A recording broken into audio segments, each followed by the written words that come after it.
যে সকল বৈষম্য রয়েছে, শুধু ছাত্র আন্দোলন নয়, সামাজিক বৈষম্য বলেন, অর্থনৈতিক বৈষম্য বলেন, এই সাংবাদিকদের বৈষম্য বলেন, সবকিছু আমরা চাই দূর হয়ে চিরতরে দূর হয়ে যাওয়ার ওই সুন্দর একটা দেশ করে উঠুক। এই প্রত্যাশা ব্যক্ত রেখে আমার বক্তব্য এখানে সমাপ্ত করছি।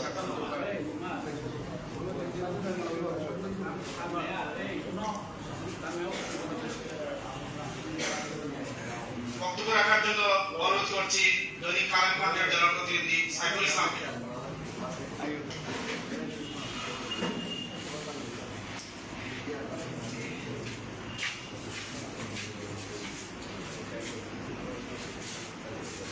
ধন্যবাদ জানাচ্ছি আমি শ্রী মোনাজাত ইসলামকে আজকের এই আলোচনা আয়োজন করার জন্য। ছাত্র বৈষম্য আন্দোলনে যারা এই দেশের জন্য যারা প্রাণ দিয়েছেন তাদের জন্য আমি স্মরণ করছি এবং যারা আহত হয়েছেন তাদেরকে আমি তাদের সুস্থ কামনা করি এবং তারা যাদের মধ্যে সুস্থ হন এই আমার সবিনয় অনুরোধ থাকবে। আমি চাই আজকের এই দোয়া মাহফিল অনুষ্ঠানে আমরা যারা এখানে গণমাধ্যমে উপস্থিত হয়েছি, আমরা চাই এই সরকার যারা দেশ স্বাধীন করেছে, যারা তাদের আত্মত্যাগে আজকে দেশ স্বাধীন হয়েছে এবং এই স্বাধীনতা যারা রক্ত দিয়েছে, এই রক্ত যাতে কলঙ্কিত না হয়। আপনারা জানেন এই সরকারের কিছু বেদাত্তা রয়েছে, তারা বিভিন্ন সেক্টরে কিন্তু এখনো তারা বহাল তবিয়তে আছে এবং কিছু দূষণ রয়েছে, তারা কিন্তু তারা স্বাধীনতার বিরোধী চক্র তারা উঠে লিখেছে যাতে কিভাবে কলঙ্কিত করা যায়। আজকের এই দোয়া মাহফিলে আমি সকলকে অনুরোধ জানাবো আমরা সজাগ থাকতে পারি এবং এই শহীদের রক্ততে কলঙ্কিত না হয় এই আশা ব্যক্ত করে আমার বক্তব্য শেষ করলাম।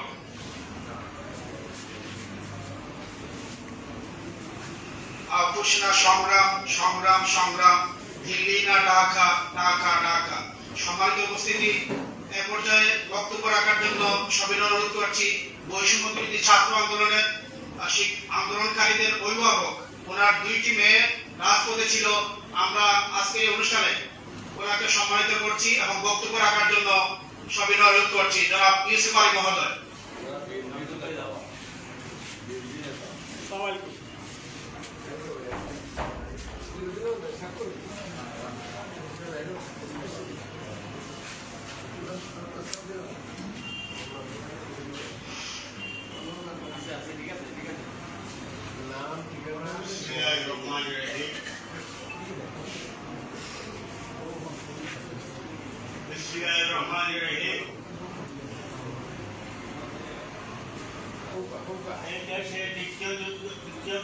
দ্বিতীয় স্বাধীনতা যুদ্ধের বৈষম্য বিরোধী ছাত্র আন্দোলনে গণহত্যাকারী শেখ হাসিনার সরকার হাতে নিহত বাংলা মায়ের গর্বিত সন্তান সকল শহীদদের আত্মার মাগফিরাতে আলোচনা সভার দোয়া মাহফিলের সম্মানিত সভাপতি, মঞ্চে উপস্থিত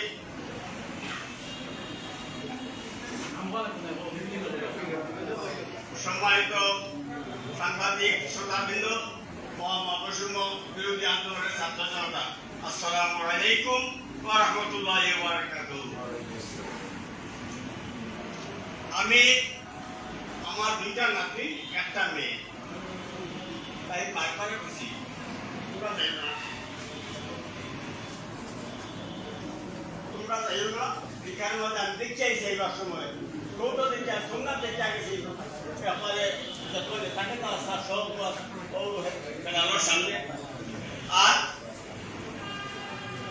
কোন ফাড়ি দিছি দেখা যায় পাক্কা ছাত্র তো ড্রেস কিরকম, এই যে পুলিশের রাস্তা খেতে একটা জ্যাকেটের মতো হাফ, এই ছাত্রলীগের আর যুবলীগের তাই মধ্যে এইগুলা আর পুলিশ আছে দেখে গেলাম। এখন তো আমি না বসে তুমি যাইও না, আজকে আমি আমার রান্নাপুর না করে যাইও না দিদি, তারপরও তারা গেছে আমার তখন আমি কি করবো, আমি তো বাপ দুই না আমি কিশোর পিছনে আইয়ারি যখন চাকুরার সামনে আইয়া যখন ক্রস করতে চাইছে তখন এই পুলিশের দেওয়াল দিয়েছে, যুবলীগও ভয় ছাত্রলীগও ভয় সকলকে দেওয়াল দিয়েছে। দেওয়ার বাদে আমি আমার মেয়েটাকে নিয়ে সামনে গেছি, একটা ছেলে আইছে এই আমি মানিছে আমার নাতিনের মতো লাগতে পারে বাড়ির লোকের রক্ত মাটিয়া পাইয়া বসে আমার মেয়ের মাথার মাঝে মাঝে মাঝে মাঝে বাড়ি বুঝিয়া তখন উঠেছে হাতে মাঝে মাঝে বাড়ি তখন উঠে বলছে এই ছেলে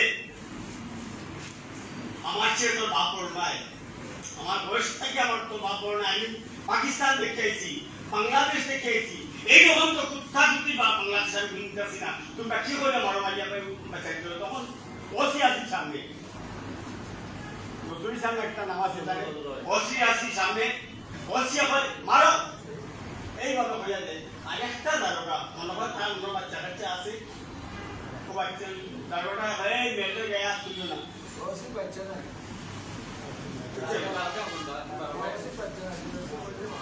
তো দারোগা এখন চুপ পাল লাগছে ওসি হতে আমার মনে হয়েছি তখন যদি আমার তো ইগোরবার থাকতো আমি তাকে বুঝতে বললাম তখন আমার বাচ্চাটা দরিয়া গিয়া আমি হসপিটাল গেছি হসপিটাল গিয়া তার ব্যান্ডেজ ম্যান্ডেজ করে যাই বাড়ি নিয়ে গেছি বাড়ি নিয়ে এখন কইলাম আমি কইলাম যে ভাই নাম কইলাম নাই এখন কইলাম রে ভাই তোমার বাড়ি কেমন মানুষ আমার মেয়েটারে মারতে আমরা রাজনীতি করি যাইছি কিন্তু এইরকম তো উত্তাকুত্তি রাজনীতি করছি না শেখ হাসিনা রাজনীতি করছি না ওই সময় অবস্থান আমরা একটা সময় চাইতাম যে কি আনবো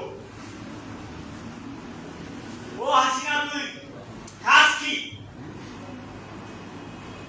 দেশের ভালো চাষ কি দেশের ভালো চাই না রক্ত ছাড়া খাই না এমনই রক্ত খাওয়া খাইছে বাংলাদেশে প্রত্যেকটা মানুষের গুম করছে এমন ভাবে গুম করছে তাতে মানুষের কোনো পাত্তাই হয়েছে না আয়না করছে আয়না করলে আমি কইছে ইলিয়াস আলী ভাইকে মারতে কি যে যাও লোক কইছে ভেতর যাও লোক দেশ খাচ্ছে হাত তো প্রেম আছে এই কুত্তা আমি জীবনে কোনোদিন না আসতে পারে আমরা এই দিকে সত্যার থাকতেইব এই কুত্তার দলদের না আসতে পারে দেশে আমরা সেদিকে আমরা মনোযোগ থাকতেইব আমরা খুব অনীহা প্রকাশ করি যে আমরা জীবনে মনে হয় এই ধরনের বয়স তো আমার প্রায় 78 চলে বর্তমান জগতে 78 চলে কিন্তু এই ধরনের অবস্থান দেখছি না পাকিস্তানের যুদ্ধ দেখছি আইফানের যুদ্ধ দেখছি কিন্তু এরকম অবস্থা দেখছি আমি বাঙালি দিয়ে তোমরা খারাপ বাঙালির ভিতরে বিদেশি রক্ত যে ঢুকেছে আমি আমরা জানি না আমরা তো নবদিন ছাত্রলীগ যারা এটা তো আমরা বিষয় কতক্ষণ আপনার সামনে বক্তব্য রাখলাম যদি যাদবই হয় আল্লাহ আসতে মাধুমেন আর আমার বড় দুঃখ আছে কষ্ট আছে দেখার না আমি কথাটা হইতেছি আসসালামু আলাইকুম ওয়া রাহমাতুল্লাহি ওয়া বারাকাতুহু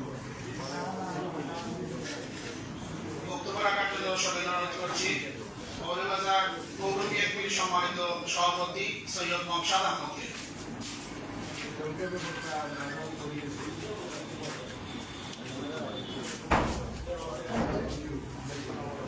বিসমিল্লাহির রহমানির রহিম। আজকের সভার সম্মানিত সভাপতি ও সাংবাদিক বৃন্দ, আহত পরিবার, সকল ছাত্রবৃন্দ সবাইকে জানাই আন্তরিক শুভেচ্ছা।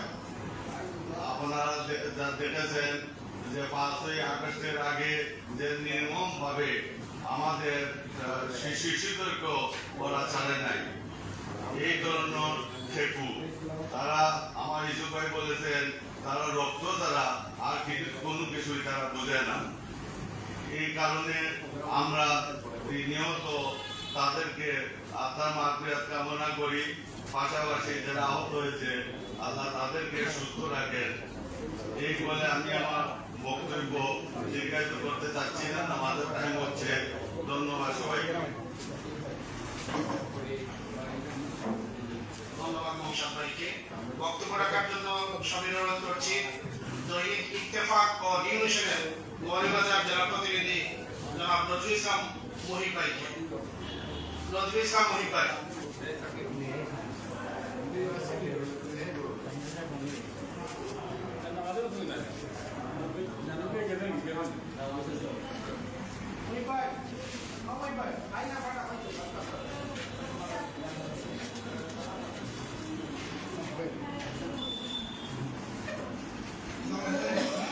উপস্থিত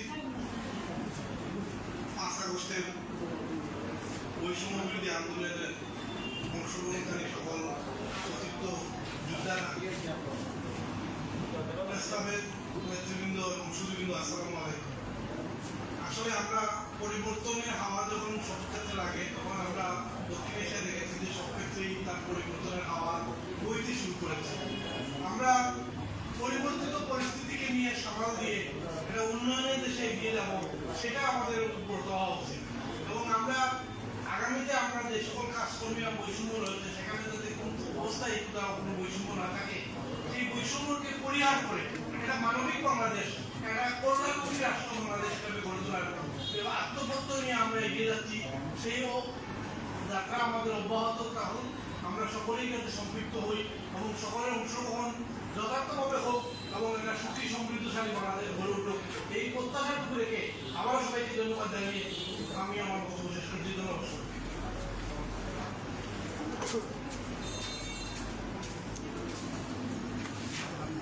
দালালিনা রাজপথ, রাজপথ, রাজপথ, আপোষ না সংগ্রাম, সংগ্রাম, সংগ্রাম। সম্মানিত উপস্থিতি, এক পর্যায়ে বক্তব্য রাখার জন্য সবাই অনুরোধ করছি ছাত্র বৈষম্য আন্দোলনের অন্যতম সমন্বয়কদের প্রতিনিধি জাকির হোসেন ইমনকে তার বক্তব্য রাখার জন্য সবাই অনুরোধ করছি।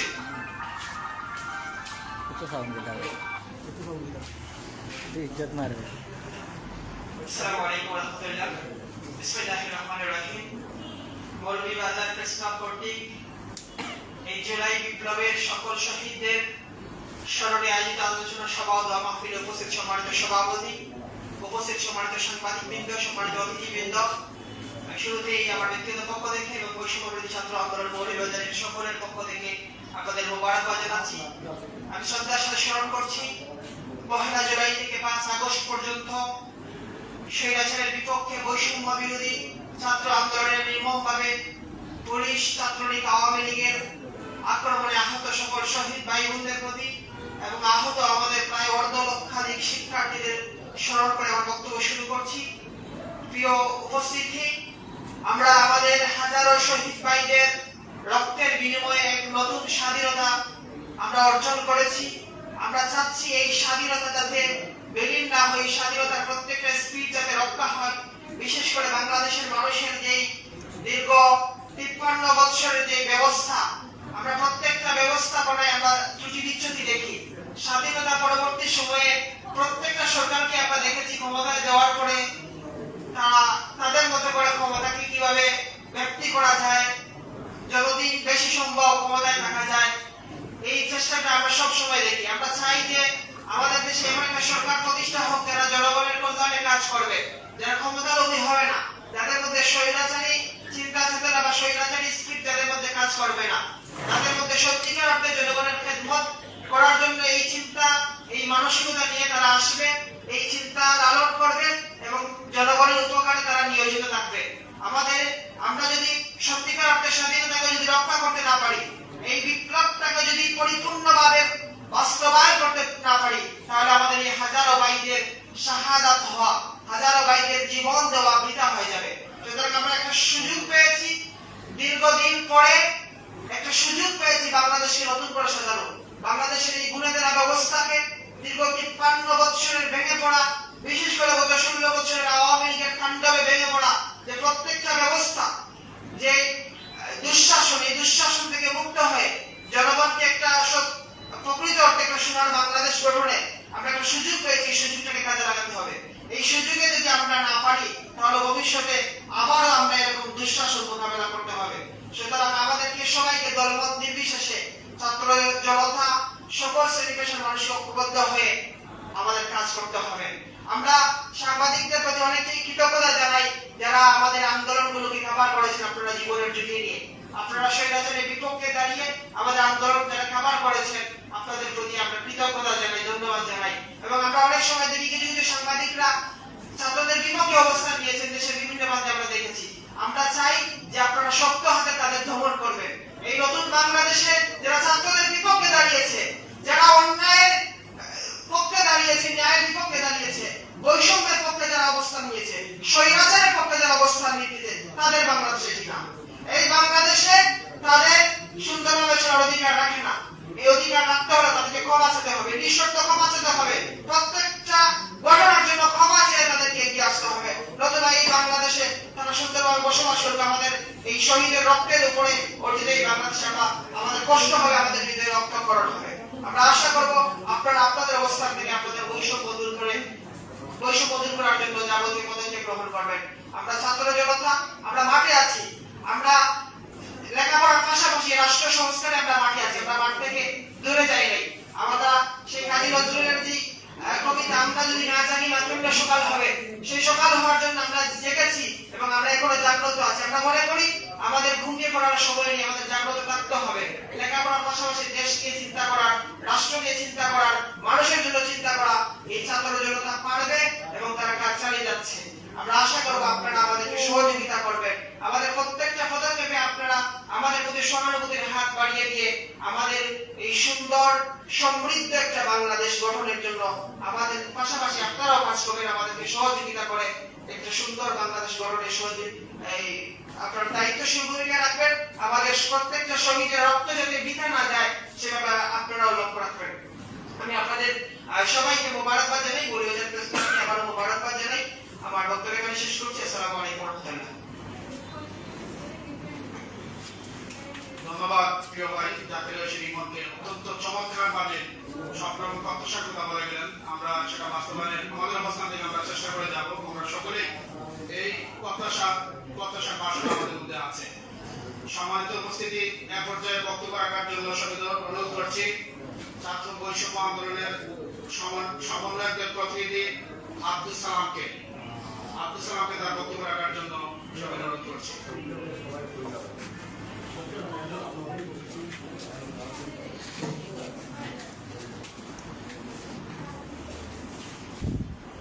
আসসালামু আলাইকুম ওয়া রাহমাতুল্লাহি ওয়া বারাকাতুহু। প্রথম বাংলাদেশ আমার শেষ বাংলাদেশ, জীবন বাংলাদেশ আমার মরণ বাংলাদেশ, বাংলাদেশ বাংলাদেশ বাংলাদেশ। ধন্যবাদ জানাচ্ছি শ্রদ্ধেয় মিন্নাত ভাইকে আমাদেরকে সুযোগ দেওয়ার জন্য এবং আজকের এই মহৎ অনুষ্ঠানে আমাদেরকে আমন্ত্রণ করার জন্য। শুরুতেই আমি একটি কথা বলতে চাই, আমি বৈষম্য বিরোধী আন্দোলনের সমন্বয়কের প্রতিনিধি নই। আমি আজকে একজন সাধারণ আন্দোলনকারী শিক্ষার্থী হিসাবে সকল শিক্ষার্থীদের পক্ষ থেকে মাইক্রোফোনটা হাতে নিয়েছি। আসলে আমার বড় ভাই সবসময় একটা কথা বলেন, সালাম তুমি একা কেন জানো তোমার রাগ বেশি। সত্য একটা কথা বলি, আসলে আমি খুব বেশি রাগি, তবে আমার রাগের আগুনে কখনো কোনো অসহায় নিরুপায় জ্বলে নাই। আমি যখনই কোনো জালিম, কোনো চাটুকার, কোনো দালালকে দেখি আমার রক্ত গরম হয়ে যায় এবং খুব বেশি যখন আমি রেগে যাই তখন আমি অসুস্থ হয়ে যাই। আজকে এই সময় আসার পরে আমি অসুস্থ হয়ে পড়তেছি, কারণ আমি কিছু মানুষ দেখতেছি এখানে, আমি নাম বলবো না, তারা যদি আল্লাহ কখনকে তওবা করে এবং হেদায়েত প্রাপ্ত হয়ে যায়, সুযোগ দেওয়া উচিত। আমাদেরকে কেউ কোনো সুযোগ দেয় নাই, আমাদেরকে কোনো সুযোগ দেওয়া হয় নাই। সেই 2013 সালে একটা সংগীত দেওয়ার অপরাধে 2 মাস ঢাকার কারাগারে ছিলাম। তখন আমার বয়স কত ছিল? ক্লাস 9 এর স্টুডেন্ট ছিলাম। 2022-এ শ্রীমঙ্গলে একটা পথশিশুর স্কুল চালু করেছিলাম। শ্রীমঙ্গল কলেজ ছাত্রলীগের কিছু ছেলেরা, 20-25 জন ছেলেরা আমার উপরে হামলা করে।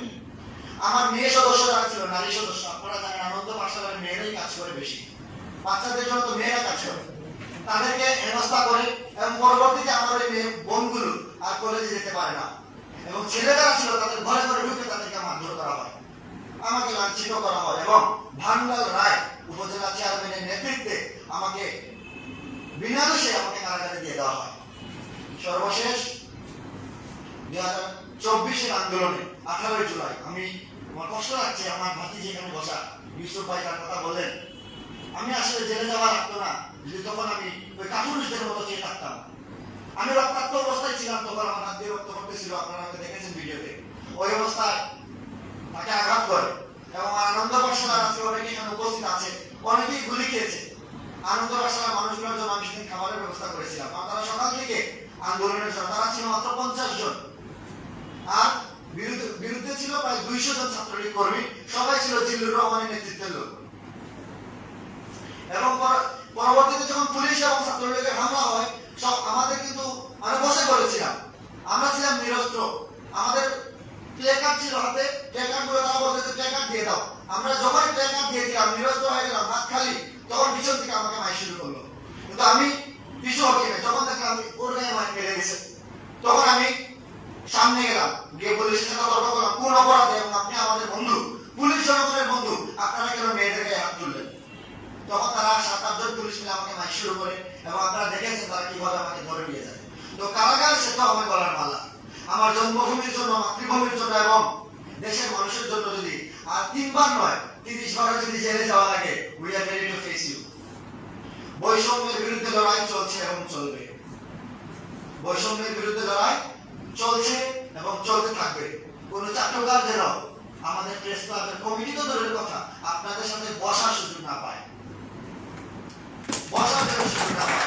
সাংবাদিককে আমরা দেখেছি ছোটবেলায় বাংলা সিনেমা দেখতাম বিটিভিতে, সাংবাদিকতা করার কারণে দীপজলকে দেখেছিলাম একজনকে গুলি করে মেরে ফেলে।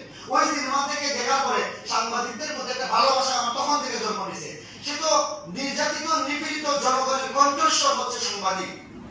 যখন এই যে উনি কাঁদতে কাঁদতে বক্তব্য দিলেন, যখন একটা সন্তানকে মেরে ফেলা হয়, যখন তার বাবা সন্তান হারানোর সুখে কাতর, যখন আমার বাবার উপরেও হামলা হয়, তখন সেই বাবার বিরুদ্ধে যখন মিথ্যা অপপ্রচার করা হয়, আমার মনে হয় আল্লাহর আরশ কেঁপে ওঠে। এই ধরনের জালিম সব সাংবাদিক যদি এত বড় আন্দোলনের পর, সংগ্রামের পরেও যদি তারা ওই আগের জালিম মন মানসিকতা দিনে যদি প্রেস ক্লাবের মতো পবিত্র জায়গায় এসে বসে, তখন কষ্ট লাগে, রাগে আমরা অসুস্থ হয়ে যাই। আপনারা আমাদেরকে মেরে ফেলে, না হলে আমাদের কণ্ঠস্বরকে থামিয়ে দেন। পুলিশ আমাদের মুখ চেপে ধরে নাই, আপনারাও ধরেন, আর আমাদেরকে দাওয়াত দিয়ে আনলে আমাদেরকে সত্য কথাটা বলতে হবে। শ্রদ্ধার সাথে স্মরণ করছি আমার বক্সির আঙ্কেলকে। আওয়ামী লীগ সরকার ক্ষমতা থাকতেও আমার প্রত্যেকটা অনুষ্ঠানে আঙ্কেলকে পেয়েছি। ইমাদুদ্দিন ভাইকে, এই যে আমাদের আঙ্কেলকে সবসময় আমরা পেয়েছি। দুরুদ ভাইকে। কিছু কিছু সাংবাদিকদের ছেলে ডোনাদের জন্য একটা তালি দিবেন। এবং কিছু সাংবাদিক সময়জীবী, সম্ভবত স্টাফ রিপোর্টার, আমি জানি না, ওনার নাম হচ্ছে সৌরভ ভাই। ওই যে আমাদের ডিএসপি যে মুকিত আঙ্কেলের ছেলে, একদম আপনার স্টেডিয়াম থেকে শুরু করে এখান পর্যন্ত আমাদেরকে তিনি কাভার করেছিলেন। আজকে ওনাকে দেখি নাই, আপনারা ওনাকে একটু ভালোবাসার নজর রাখেন। উনি কিন্তু আমাদের সাথে ছিল, আমি দেখেছি একদম আন্দোলনে আমার সবকিছু উনি কিন্তু রেকর্ড করতে, আমি ওনাকে দেখেছি। আরো কয়েকজন সাংবাদিক ভাই ছিলেন, এই ভাইকে আমরা সবসময় দেখি, আমার সাকিব ভাইকে সবসময় দেখি। এরা যারা মনে করেন সবসময় জীবনের ছুটি নিয়ে কাজ করে, আপনারা এদেরকে হতে পারে বয়সের ছোট, এই ছোটরাই তো দেশটা স্বাধীন করেছিল, আজকে আমরা নির্দলীয় ভাবে এখানে বসতে পেরেছি। আমার কথায় যদি আপনারা আঘাতপ্রাপ্ত হন, আমি আন্তরিকভাবে ক্ষমা প্রার্থী, কিন্তু কিছু করার নাই, সত্য কথাটা বলতে হবে, আওয়াজ তুলতে হবে, কথা বলতে হবে। আজকে এখানে কাশীনাথ আলাউদ্দিন উচ্চ বিদ্যালয়ের কিছু বাচ্চা ছেলেরা আন্দোলনে গিয়ে তারা মাইক খেয়েছে, কিন্তু যখন দেশ স্বাধীন হলো তাদেরকে কোনো অনুষ্ঠানে দাওয়াত দেওয়া হয় না, তাদেরকে বাচ্চা বলে শহীদ মাত্র দেখতে দেওয়া হয় না, তাদেরকে নেওয়ার পরে ট্রল করে ফেসবুকে বাচ্চাদেরকে কেন আনছেন?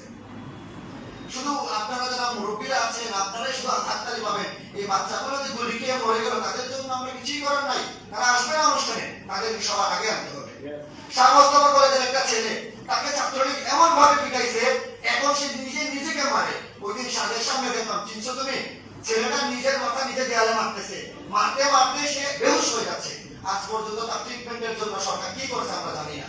সরকার কিছু টাকা বরাদ্দ করছে, সেটা যথেষ্ট নয়। একজনের চোখের অপারেশন 5 কোটি 10 কোটি টাকা লাগে। আজ পর্যন্ত আমরা দেখি না এই সরকারকে যে চিকিৎসার জন্য সঠিক কোন পদক্ষেপ নিতে। আমার আরিফ ভাই কেমন ভাবে তাকে পিটিয়েছে, অসুস্থ থাকতে থাকতে ভুগতে ভুগতে কথা বলতে পারে না ছেলেটা, আজকে সুস্থ হয়ে যাচ্ছে। এই সরকার তাকে কি দিয়েছে? তো আমি অনুরোধ জানাবো অন্তর্বর্তীকালীন সরকারকে, আপনারা সংস্কারের কাজ করবেন, করেন। গত পরশুদিন আমি বৈশাখী শোষণ প্রশিক্ষণ ইনস্টিটিউট ঢাকাতে আমরা আসিফ নজরুলের বিরুদ্ধে অবস্থান করছি, উপদেষ্টার বিরুদ্ধে। উপদেষ্টা যেই হোক, সরকার যেই হোক, আমরা ফেসিস্টের বিরুদ্ধে আগেও ছিলাম, এখনো থাকবো। ওনারা সংস্কার করতে গেছেন শেখ হাসিনার আইন, ওদের সিএসএ মামলা।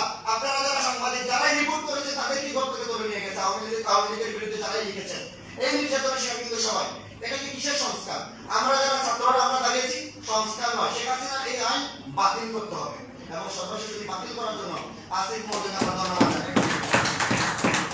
বাংলাদেশের প্রত্যেকটা জেলায় এরকম কিছু মানুষ থাকতে হবে যারা সত্যের কথা বলবে। শ্রদ্ধার সাথে আপনাদেরকে স্মরণ করি এবং আমি অসংখ্য ধন্যবাদ জানাচ্ছি। তারা ভয় পায় নাই। আপনারা কি মনে করছেন আমাদের মেয়েটা, সেখানে আমার ভাতিজি লাগে, আমার আপন ভাগিনা নিশান, সেও প্রায় 20 দিন জেলে ছিল। আমাদের পরিবারটা, আমাদের চুপড়া এবং কাজীগাঁও কয়েকটা ফ্যামিলি এবং এই ভাইটা খুব বেশি নিপীড়িত। তো তার বোনকে যখন মানে সেও কিন্তু মারছে, ভয় তো মারে নাই বোনকে ফেলে, সেও কিন্তু এমন মারি মারছে পুলিশের হেলমেট উড়ে গেছে, মাই খায় না সেও মারছে, মেয়ের হাতে মাই খাইছে। এদের মতো কাপুরুষদেরকে কি বলবেন? যাই হোক, আমি অনেক কথা বলে ফেলেছি। তো সর্বশেষ হচ্ছে আমরা সত্যের পথে চলি, সত্য কথা বলি।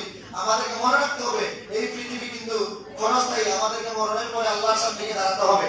5টা পয়সা পেয়ে যেন কারো বিরুদ্ধে আমরা লিখি না।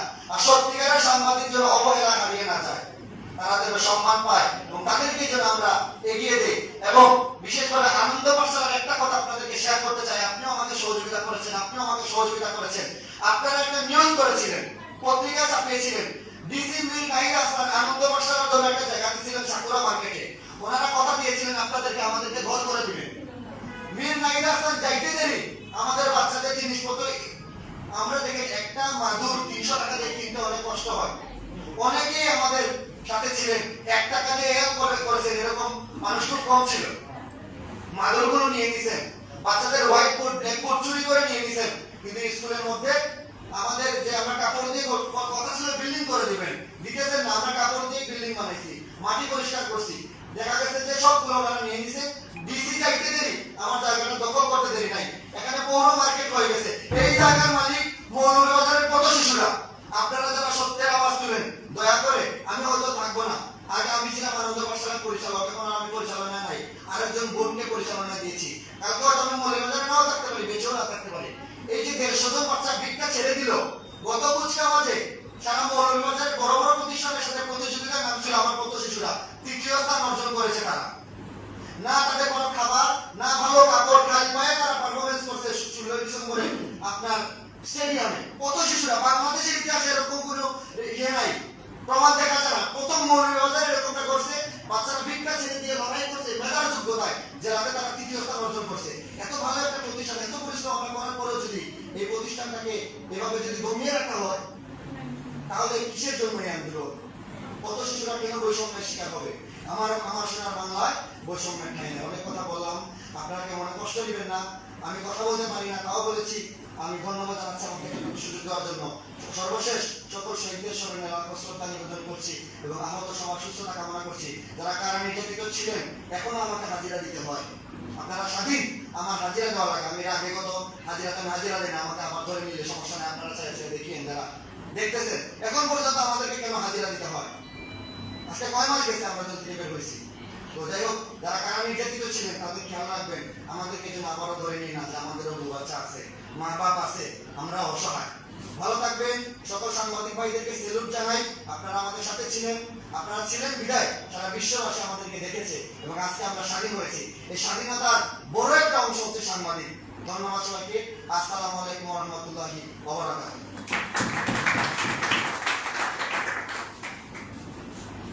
ধন্যবাদ আব্দুল সালামকে অত্যন্ত চমৎকার এবং আবেগাপ্লুত কথাবার্তা বা বাস্তবিক কথাবার্তা যা আমাদের হৃদয় স্পর্শ করেছে। আমরা সবগুলা কথার সাথে একমত এবং আমরা যে কোনো প্রয়োজনে মৌলভীবাজার প্রেস ক্লাবের যারা কর্মরত সাংবাদিকরা আছেন, অবশ্যই আমরা ছাত্র বৈষম্য সহ আপনাদের সকল কাজে আমরা আমাদের অংশগ্রহণ থাকবে ইনশাআল্লাহ। আমরা আব্দুল সালামকে আমাদের ব্যানারে রেখেছি। মৌলভীবাজারে যারা আহত হয়েছেন, যারা আমাদের সাথে সম্পৃক্ত ছিলেন, আমরা আজকের এই ব্যানারে তাদেরকে সম্মানিত করার চেষ্টা করেছি। পূর্ব পাশ থেকে 2 নাম্বার ছবি হচ্ছে আব্দুল সালামের, 3 হচ্ছে আব্দুল সালামের, 4 হচ্ছে আরিফের ছবিটা, তাকে কিভাবে নির্যাতন করা হচ্ছে, এগুলো আমরা এই ছবিগুলোর মাধ্যমে তাদেরকে সম্মানিত করার চেষ্টা করেছি আমাদের ক্ষুদ্র প্রয়াস। শহীদের রক্ত বৃথা যেতে দেব না, আমার ভাই কবরে, খুনি কেন বাহিরে, আবু সাইদ মুগ্ধ, শেষ হয়নি যুদ্ধ। সম্মানিত উপস্থিতি, এ পর্যায়ে বক্তব্য রাখার জন্য সবিনয় অনুরোধ করছি এই আন্দোলনের একজন অন্যতম কর্মী এবং যিনি আন্দোলন করতে গিয়ে আহত হয়েছিলেন আরিফ আহমদকে। ভাই আরিফ আহমদ বক্তব্য রাখার জন্য সবিনয় অনুরোধ করছি।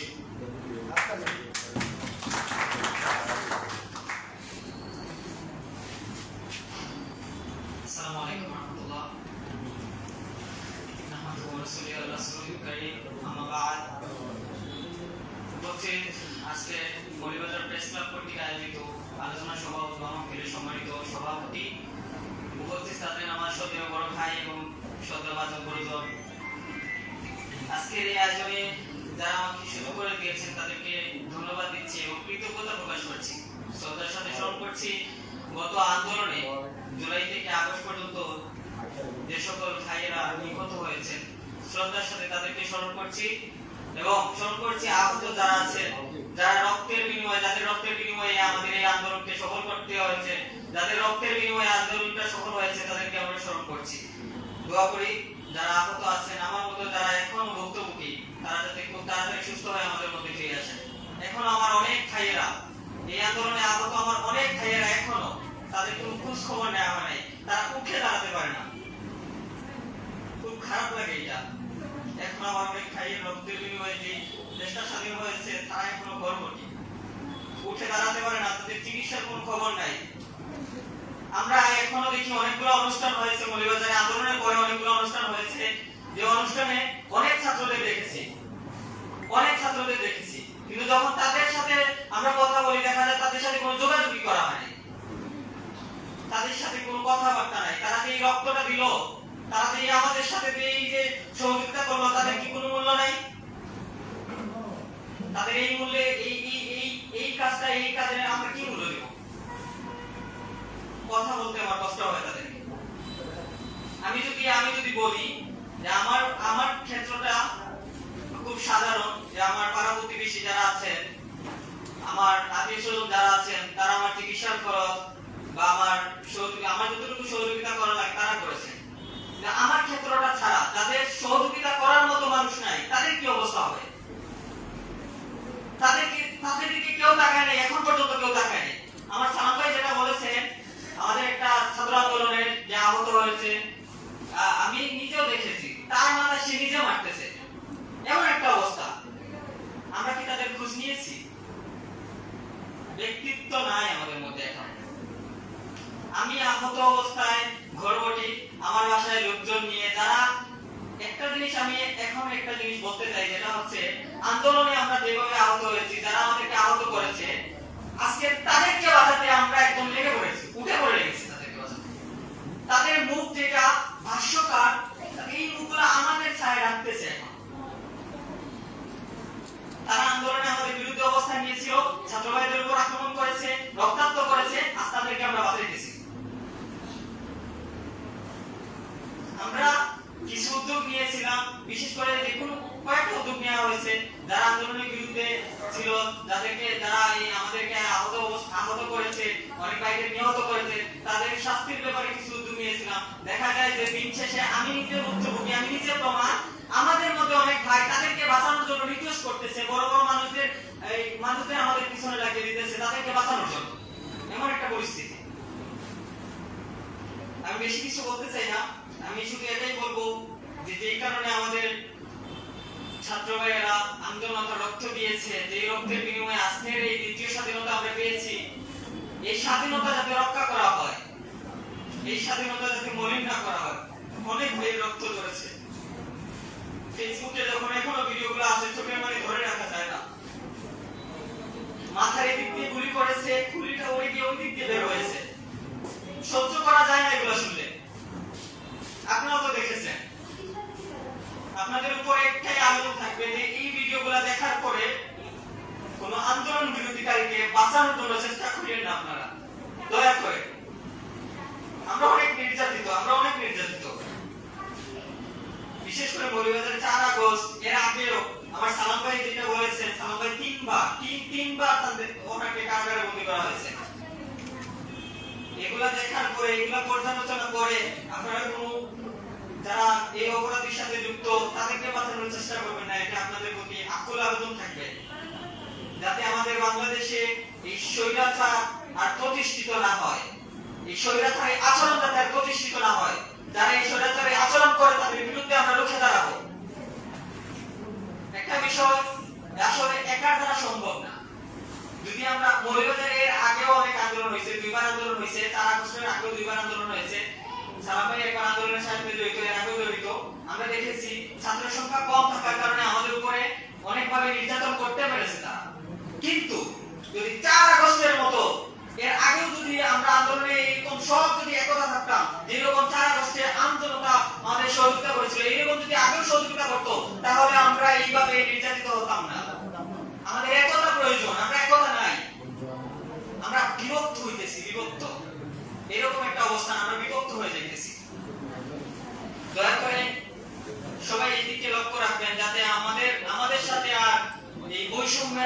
না করা হয়। আমরা অনেক অনেক দিন ধরে বৈষম্যের শিকার, অনেক দিন ধরে, যাতে আমাদের এই বৈষম্যের আচরণ না করা হয় এতটুকু আপনারা লক্ষ্য রাখবেন। আপনাদের সহযোগিতা আমাদের কাম্য। আপনারা যদি আপনাদের সহযোগিতা করেন আমরা অনেক দূর যাবো। আপনাদেরকে আমরা চ্যালেঞ্জ করতে পারি, আপনারা আমাদেরকে সহযোগিতা করে দেখেন আমরা কত দূর আগে যেতে পারি। কেউ একজন উল্টা বলেন যে এখানে একটা আন্দোলন হবে, আমরা ছাত্র জনতা এখানে রক্ত দিতে রাজি আছি। বৈষম্যের বিরুদ্ধে ডাক আসে নাই, 24-এর যে স্বাধীনতা, এই স্বাধীনতার পিছনে ছাত্ররা কাজ করে নাই, রক্ত দেয় নাই। শুধু সঠিক একটা সিদ্ধান্তের জন্য আমরা ভুগি। একটা সিদ্ধান্ত আসুক, একটা আলোচনা সভা থেকে একটা সিদ্ধান্ত আসুক, সঠিক একটা সিদ্ধান্ত আসলে আমরা রক্ত দিতে রাজি আছি। এতটুকুই ছিল আমার বক্তব্য। আশা করি আপনারা সবাই আমাদের সহযোগিতা করবেন। আপনাদের কাছে আমরা আমাদের সহযোগিতা কাম্য। আজকে আয়োজন করেছেন আজকের অনুষ্ঠান, সবাইকে কৃতজ্ঞতা জানাই এবং শুকরিয়া জানাই যে আপনারা আমাদেরকে সুযোগ করে দিয়েছেন, আমাদের মনের কথাগুলো আপনাদের সামনে প্রকাশ করার সুযোগ করে দিয়েছেন। ধন্যবাদ জানাই সবাইকে। এই বলে আমার সংক্ষিপ্ত বক্তব্য এখানে শেষ করছি। আসসালামু আলাইকুম।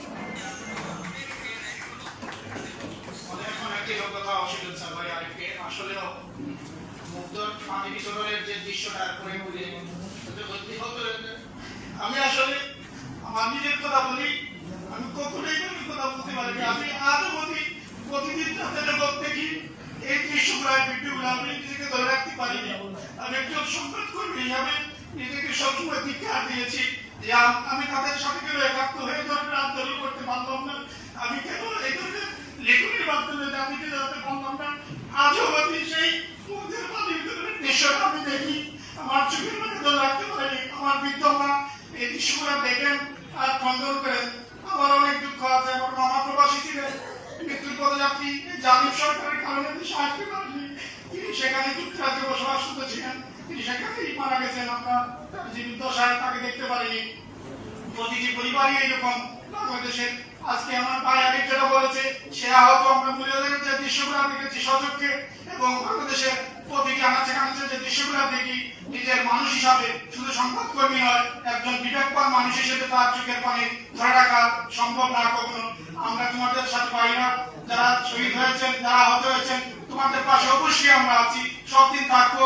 এতে আমাদের যদি চাকরিও চলে যায়, আমি দৃঢ়কণ্ঠে বলছি, আমি মাধ্যমে কাজ করি, যদি আমার সেই জায়গা থেকে চাকরিও চলে যায়, তারপরেও আমি তোমাদের সাথে থাকবো একজন বিবেকবান মানুষ হিসেবে, একজন মনুষ্যত্ব আছে বলেই আমি তোমাদের সাথে থাকবো। কেউ ভাইরা মরিবাদের যারা আছেন, ছাত্র আন্দোলনের সাথে তারা সম্পৃক্ত ছিলেন, আমরা আসলে খুবই দুঃখের সাথে বলছি, আমরা আহতদের আমরা কোনো তালিকা পাচ্ছি না। আজকে যারা আপনারা সম্মানিতদের প্রতিনিধি হয়ে এখানে উপস্থিত হয়েছেন, আপনাদের কাছে আমরা বিনীত অনুরোধ থাকবো, আপনারা যদি এই যে একটা ভাইয়ের কথা বললেন যে মাথা আচ্ছা দেওয়ালের সাথে, এইরকম যারা আছেন, হয়তো আমরা সংবাদকর্মী হিসেবে তাদের তথ্যগুলো আমরা জাতিকে জানাবো, এবং আমরা যে সামাজিক সংগঠন দেশে এবং প্রবাসী যারা আছেন সকলের কাছ থেকে আর্থিক সহযোগিতা আমরা আমাদের অবস্থান থেকে ক্ষুদ্র প্রয়াস করার চেষ্টা করবো ইনশাআল্লাহ।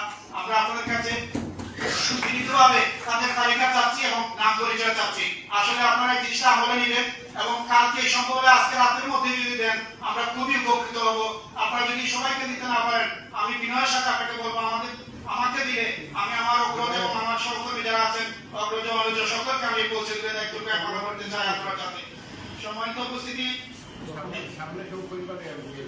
ছাত্র বৈষম্যের সাথে সম্পৃক্ত ছিলেন এমন কোন ভাই বোন যদি স্বেচ্ছায় মঞ্চে এসে রাজে এসে বক্তব্য দিতে চান, আমরা খুবই কৃতজ্ঞ হব। আপনাদেরকে সবিনয় অনুরোধ করছি।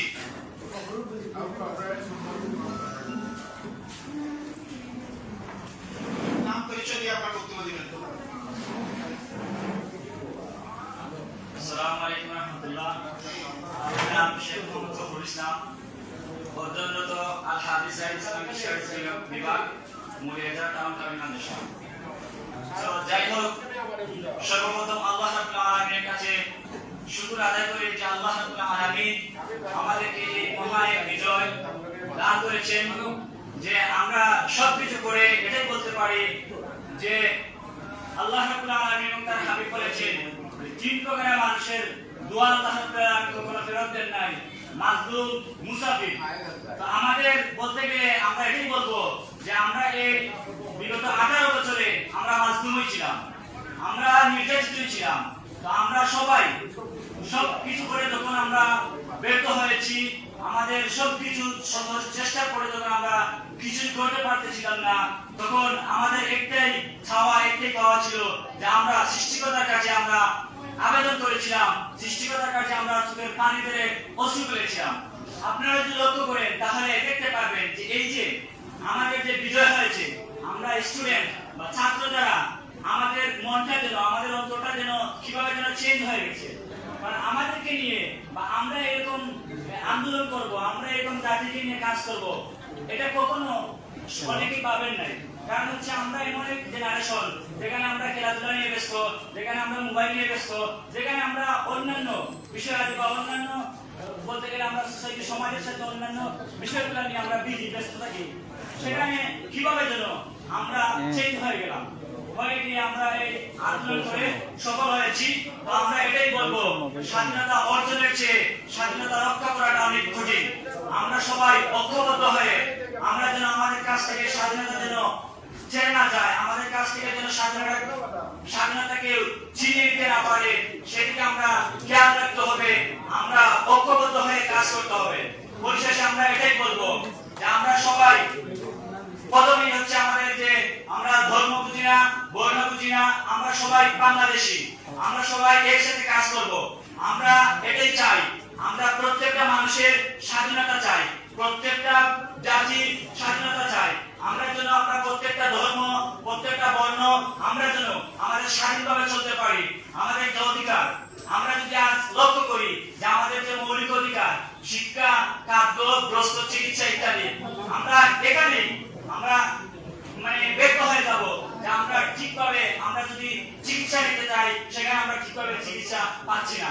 আমরা যদি সেভাবে রেখে বর্তমানে আমাদের একটা জাতিকে নিয়ে যখন শিক্ষা বলা হচ্ছে জাতির মেরুদণ্ড, যখন শিক্ষাকে নিয়ে তামাশা করা হয়, যখন শিক্ষাকে নিয়ে ঝিলমিলে খেলা হয়, তখন এই জাতিকে ধ্বংস করার জন্য আর কিছু তেমন একটা লাগে না।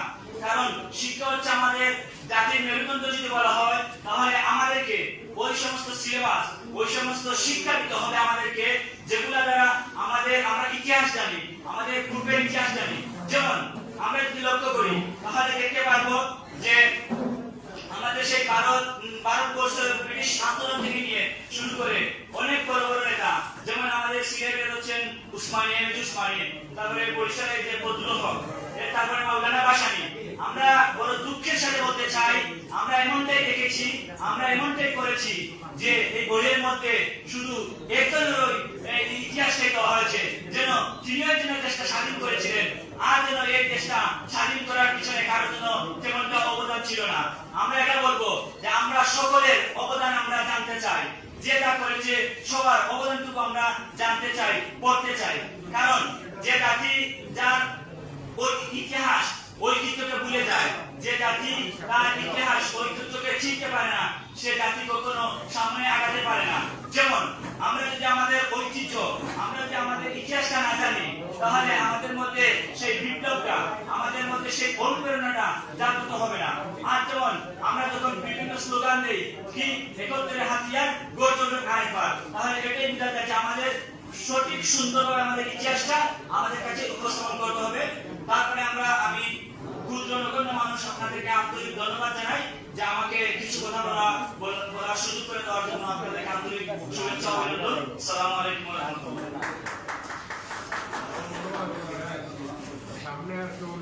আমি এবারে সংক্ষিপ্তভাবে বক্তব্য রাখার জন্য অনুরোধ করব। ছাত্র আন্দোলনকারীদের সাথে সবসময় ছিলেন যিনি, আমি দেখছি মৌলভীবাজার পূর্বের সম্মানিত আইনজীবী অ্যাডভোকেট নিয়ামুলককে তার শুভেচ্ছা বক্তব্য এবং রাখার জন্য।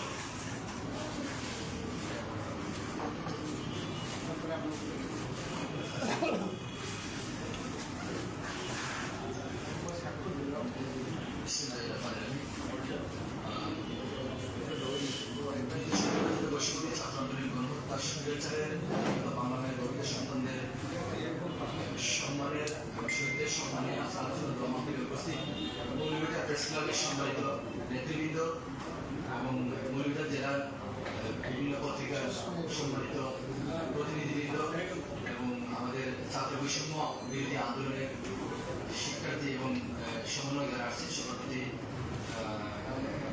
ভালোবাসা জানিয়ে আমি করছি। ব্যানারে একটা কথা লেখা আছে দ্বিতীয় স্বাধীনতা যুদ্ধ। এই শব্দটা কেন আসছে আপনারা নিশ্চয়ই বুঝতেছেন। আমার কাছে মনে হয় না যে পৃথিবীর অন্য কোথাও দ্বিতীয় স্বাধীনতা যুদ্ধ এই শব্দটি আসছে কিনা, কিন্তু বাংলাদেশের ক্ষেত্রে কিন্তু দ্বিতীয় স্বাধীনতা, অর্থাৎ একটা দেশ কয়বার স্বাধীন হয়, একটা দেশ কয়বার স্বাধীন করতে হয়। তো সামনে কি আবার তৃতীয় স্বাধীনতা যুদ্ধ আসবে? এবং কি ধারাবাহিকভাবে চলতে থাকবে? আমরা কিভাবে চলতে দিতে পারি? দ্বিতীয় যে শব্দটা আসছে এটা আমার জন্য, আমি মনে করি লজ্জাজনক। একটা দেশ কয়বার স্বাধীন করবো আমরা? কার জন্য আজকে আমাদের এই ব্যানারে দ্বিতীয় স্বাধীনতা শব্দটি লিখতে হচ্ছে? কোন শরীর শাসকের জন্য এই দ্বিতীয় স্বাধীনতা যুদ্ধ লিখতে হচ্ছে? এর সাথে সময় কি আমরা দ্বিতীয় স্বাধীনতা লিখেছিলাম? তার মানে আপনাকে বুঝতে হবে যে এর সাথে চেয়েও আরো নিষ্ঠুর ছিল এই শরীর শাসক, যার কারণে আমরা বাধ্য হয়েছি যে ব্যানারে দ্বিতীয় স্বাধীনতা যুদ্ধটি আজকে সংযুক্ত করতে হচ্ছে। এটা নিশ্চয়ই আমাদের জন্য, এই বাঙালি জাতির জন্য একটি লজ্জাজনক অধ্যায়। আমি বিশ্বাস করি আমাদের দেশে আর কোন স্বৈরশাসক সৃষ্টি হবে না, কোন স্বৈরশাসক আসবে না যে আমরা তাকে বিতাড়িত করার জন্য আবার ব্যানারে তৃতীয় স্বাধীনতা যুদ্ধ লিখতে হবে। প্রিয় সহযোগিতা ও সিনিয়র নেতৃত্ব ভাই বোনেরা, আপনাদের কাছে আমার একটি অনুরোধ যে আপনারা যেভাবে এই দ্বিতীয় স্বাধীনতা যুদ্ধে ঝাঁপিয়ে পড়েছিলেন, আপনাদের এই ভূমিকা যেন আমৃত্যু থাকে। আপনাদের স্বাধীনতা আপনাদেরকে রক্ষা করতে হবে। স্বাধীনতা অর্জনের হচ্ছে স্বাধীনতা রক্ষা করা হবে। আরেকটি কথা, মৌলভীবাজারের মানুষের সাহস কম। অনেকে আগে বলতো যে সারা দেশে যখন বৈষম্য বিরোধী ছাত্র আন্দোলনের ব্যানারে আন্দোলন হচ্ছে, কিন্তু মৌলভীবাজারে কোনো আন্দোলন হয় না, কোনো আন্দোলন হয় না, দেখে দুঃখ লাগতো। বারবার ফেসবুকে রিস্ক নিয়ে স্ট্যাটাস দিতাম যে নামেন, আপনারা নামেন, আপনাদের সাথে আপনারা নামলেই আমরা নামবো, কিন্তু দেখিনি কোনো ব্যানার। ঢাকা শহরে যখন শিক্ষক সমাজ, বিভিন্ন সুশীল সমাজ আন্দোলন করতেছে, কিন্তু মৌলভীবাজারের কোনো শিক্ষক সমাজের ব্যানার দেখি নাই। দুঃখ লাগতো, মৌলভীবাজারে কিন্তু একজন শিক্ষক নেই যে এই ছাত্র বৈষম্য আন্দোলনে এই স্বৈরাচারের বিরুদ্ধে কথা বলবে। তাহলে কিসের বিবেক আমাদের এই শিক্ষক সমাজ? তারা কোথায় ছিলেন সেখানে? আমরা কিন্তু তাদেরকে ব্যানারে দেখতে পাইনি। তাদের কিন্তু মৌলভীবাজার শহরে একটা ব্যানারও দেখতে পাইনি যে একটা কলেজের, একটা স্কুলের একজন শিক্ষক একটা ব্যানার নিয়ে রাস্তায় দাঁড়িয়েছিলেন। আমি বিশ্বাস করতাম যে দুইজন শিক্ষকের রাস্তায় দাঁড়াতেন, তাদের সাথে জনতা এসে সংযুক্ত হতো, কিন্তু তারা নামেরই বলে কেউ যায় নাই। আন্দোলনের দিন যখন দেখলাম যে সবাই মানে দ্বিধাদ্বন্দ্বে বিভক্ত, রাস্তায় নামবে কিনা। আমার চেম্বার 25 থেকে 30 জন শিক্ষার্থী ছিল, মানে সবার মধ্যে ভাই নামবো কি রাস্তায়? আমি বললাম একটু অপেক্ষা করো, তোমরা একটু সাহস নিয়ে 10 থেকে 15 জন রাস্তায় দাঁড়াও, দেখবে শত শত মানুষ তোমাদের সাথে দাঁড়াবে। ঠিক সেই কাজটি ওরা করেছে সাহস নিয়ে, যার কারণে ওরা সাহসে দাঁড়িয়েছিল বলেই আজকে আমাদের এই স্বাধীনতা যুদ্ধে আমরা মুক্তি লাভ করেছি, আমরা স্বৈরাচারের কবল থেকে আজকে রক্ষা পেয়েছি। যাই হোক, আমাদের এই স্বাধীনতা যেন বহাল থাকে, স্বাধীনতা অর্জন হচ্ছে, স্বাধীনতা রক্ষা করার এই শব্দটি এটা যেন সবার মধ্যে স্পিরিটে যেন কাজ করে। আরেকটি বিষয় আমার মাধ্যমে এবং আপনাদের মাধ্যমে আমি আপনাদের যারা বৈষম্য বিরোধী ছাত্র আন্দোলনের মামলা দায়ের করেছে আদালতে, এখানে কিছু নাটক চলছে। এই নাটক দেখে আমি আইনজীবী হিসাবে নিজেকে মাঝে মাঝে আমি দ্বিধাদ্বন্দ্ব, আমি ফ্রাস্ট্রেটেড ফর অ্যাক্টিভিটিস। আপনারা মামলা করলেন করে যারা সম্পৃক্ত তাদের বিরুদ্ধে গিয়ে আপনারা যারা মামলা করলেন বলেন তারা এই মামলায় বা এই আন্দোলনের সাথে যারা সম্পৃক্ত, কিন্তু আপনারা আবার আদালতে গিয়ে আপনাদের বাড়ির আদালতে গিয়ে দরখাস্ত দিয়ে তাদেরকে জামিন করাচ্ছে, যাদেরকে অস্ত্র সহ ধরা হবে, গ্রেপ্তার করা হবে, তাদেরকে আপনারা গিয়ে আদালতে পিটিশন দিয়ে জামিন করাচ্ছে। এখন যদি আপনারা আবার এসে বলেন যে আমাদেরকে আপনাদের বিভিন্ন বড় বড় নেতারা আমাদেরকে হুমকি দামি দিচ্ছে বা আমাদেরকে অনুরোধ করতেছে, কেন আপনারা এইভাবে করতেছেন কেন? ওই দিন আদালতে যখন শুনানি করলাম, আদালত বিব্রত বলেন যে আপনারা কি তাহলে এটা কি একজন মালিকের আদালত জিজ্ঞেস করলেন যে আপনি কি ছবি দেখছেন বাংলা ফিল্মে দেখছেন, তো মানে কিভাবে একটা আদালত তৈরি করা হয়, বানানো হয়। মামলায় ভুয়া কিছু মানুষের পার্সোনাল শত্রুতার রেস্টুরে ওটা বলতেছি আপনি করছিলেন না, ওটা বলতেছি ওটাই আমি আসতেছি। সাধারণ বলেন আপনারা তো এটা নাটকের মঞ্চ না, আপনি যে কথার জবাব উত্তরটা আমি দিই, আমাকে নিয়ে যে এই বিষয়গুলো বলা হচ্ছে, আপনি যে বলেন আমি দিচ্ছি, এগুলো প্রমাণ দেখাইতে পারবেন সবাই বলতে তারা, আমি বলি যেভাবে হোক মামলাগুলো আসছে, আমার দাবি হলো আপনারা এইভাবে গিয়ে যদি আদালতে পিটিশন দিয়ে জামিন করা, তাহলে আপনাদের মামলাগুলো বিতর্কিত হবে। আপনারা এভাবে না যাওয়াটাই আপনাদের জন্য উত্তম। আদালতে গিয়ে যে অমুক ছিল না, তমুক ছিল, অমুক ছিল, তমুক ছিল, এটা বেটার হবে। আপনারা আমি পরামর্শের জন্য বলতেছি যে আপনারা তারাই গিয়ে ওসি সাহেবকে বলে এটা চার্জশিটের ব্যবস্থা করেন, অথবা এই মামলা থেকে তাদেরকে ফাইনাল রিপোর্ট কিভাবে দেওয়া হয় এই ব্যবস্থা আপনারা করেন, তাহলেই হয়ে যাবে। কিন্তু আদালতে গেলে আপনাদের মামলাগুলো কিন্তু বিতর্কিত হচ্ছে। এখন আর ওই যে কতদিন কাকে ধরে নিয়ে আমাদের ডিএনপিসি কর্মী ধরে নিয়ে গেছে, কিন্তু আদালত বলছে যে আমরা এই মামলাগুলো এভাবে জামিন দিতে পারবো না, আপনারা ফাইনাল রিপোর্ট দেন না হলে চার্জশিট।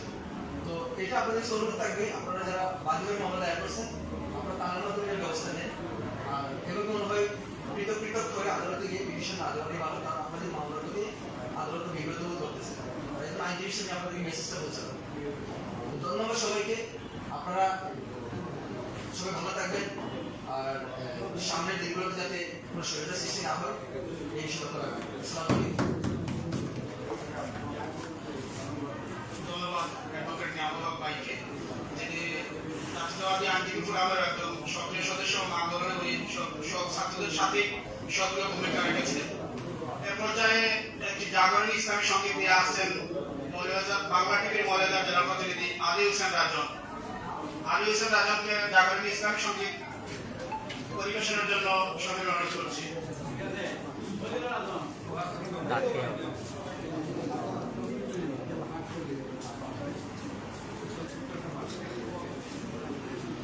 আসসালামু আলাইকুম, সবাইকে মোবারকবাদ। আমরা সবাই রাসূলের সৈনিক সেজেছি ভাই, আমাদের সব চাওয়া পাওয়া ওই সোনার মদিনায়। আমরা সবাই রাসূলের সৈনিক সেজেছি ভাই, আমাদের সব চাওয়া পাওয়া ওই সোনার মদিনায়। জীবনের দানে দিন ইসলামের ঝান্ডা ওড়াতে চাই, আমরা সবাই রাসূলের সৈনিক সেজেছি ভাই, আমাদের সব চাওয়া পাওয়া ওই সোনার মদিনায়। আমাদের গতি দুর্বার নির্ভীকে পদচারণ, হাতের মুঠোয় মৃত্যু নিয়ে যে করেছি আন্দোলন। আমাদের গতি দুর্বার নির্ভীকে পদচারণ, হাতের মুঠোয় মৃত্যু নিয়ে যে করেছি আন্দোলন। যত আসুক ঝড় তুফান ঠেলে হবই আগুয়ান, যত আসুক ঝড় তুফান ঠেলে হবই আগুয়ান। সত্য পথের প্রতীক আমরা শব্দেরই গান গাই, আমরা সবাই রাসূলের সৈনিক সেজেছি ভাই, আমাদের সব চাওয়া পাওয়া ওই সোনার মদিনায়। আমরা ছুটেছি পাহাড়ে গিয়ে সমুদ্র সাঁতরায়ে, আমরা চলেছি অনন্তকাল বিজয়ের গান গেয়ে। আমরা ছুটেছি পাহাড়ে গিয়ে সমুদ্র সাঁতরায়ে, আমরা চলেছি অনন্তকাল বিজয়ের গান গেয়ে। এই রক্তে জেগেছে ঢেউ, ফিরে যাব না তো ঘরে কেউ। এই রক্তে জেগেছে ঢেউ, ফিরে যাব না তো ঘরে কেউ।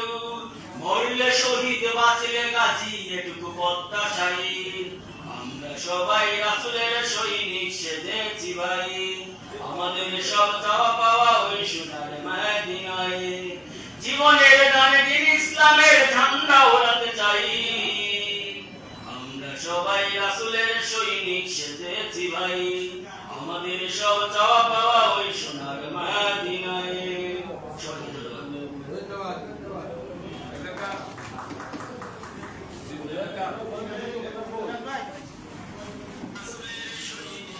এ পর্যায়ে বক্তব্য রাখার জন্য সবাই অনুরোধ করছি মৌলাদার প্রেস ক্লাবের আহ্বায়ক কমিটির সম্মানিত সদস্য সচিব, দৈনিক মৌমাছি কণ্ঠের সম্পাদক ও প্রকাশক, নিউজ 24 এর জেলা প্রতিনিধি শেখ সিরাজুল ইসলাম সিরাজ ভাইকে বক্তব্য রাখার জন্য সবাই অনুরোধ করছি।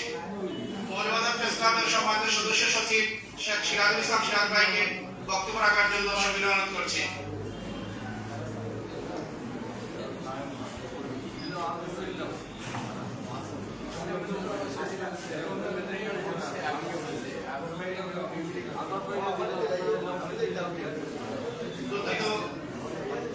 বক্তব্য রাখার জন্য সবাই অনুরোধ করছি মৌলবাজার প্রেস ক্লাবের একাধিকবারের সাবেক সাধারণ সম্পাদক, এনটিভি জেলা করসপন্ডেন্ট সাপ্তাহিক পাতাকুড়ি দেশ পত্রিকা নির্বাহী সম্পাদক, দৈনিক ইনকিলাব পত্রিকার জেলা প্রতিনিধি এস এম ওবেদ আলী ভাইকে। বক্তব্য রাখবেন এস এম ওবেদ আলী।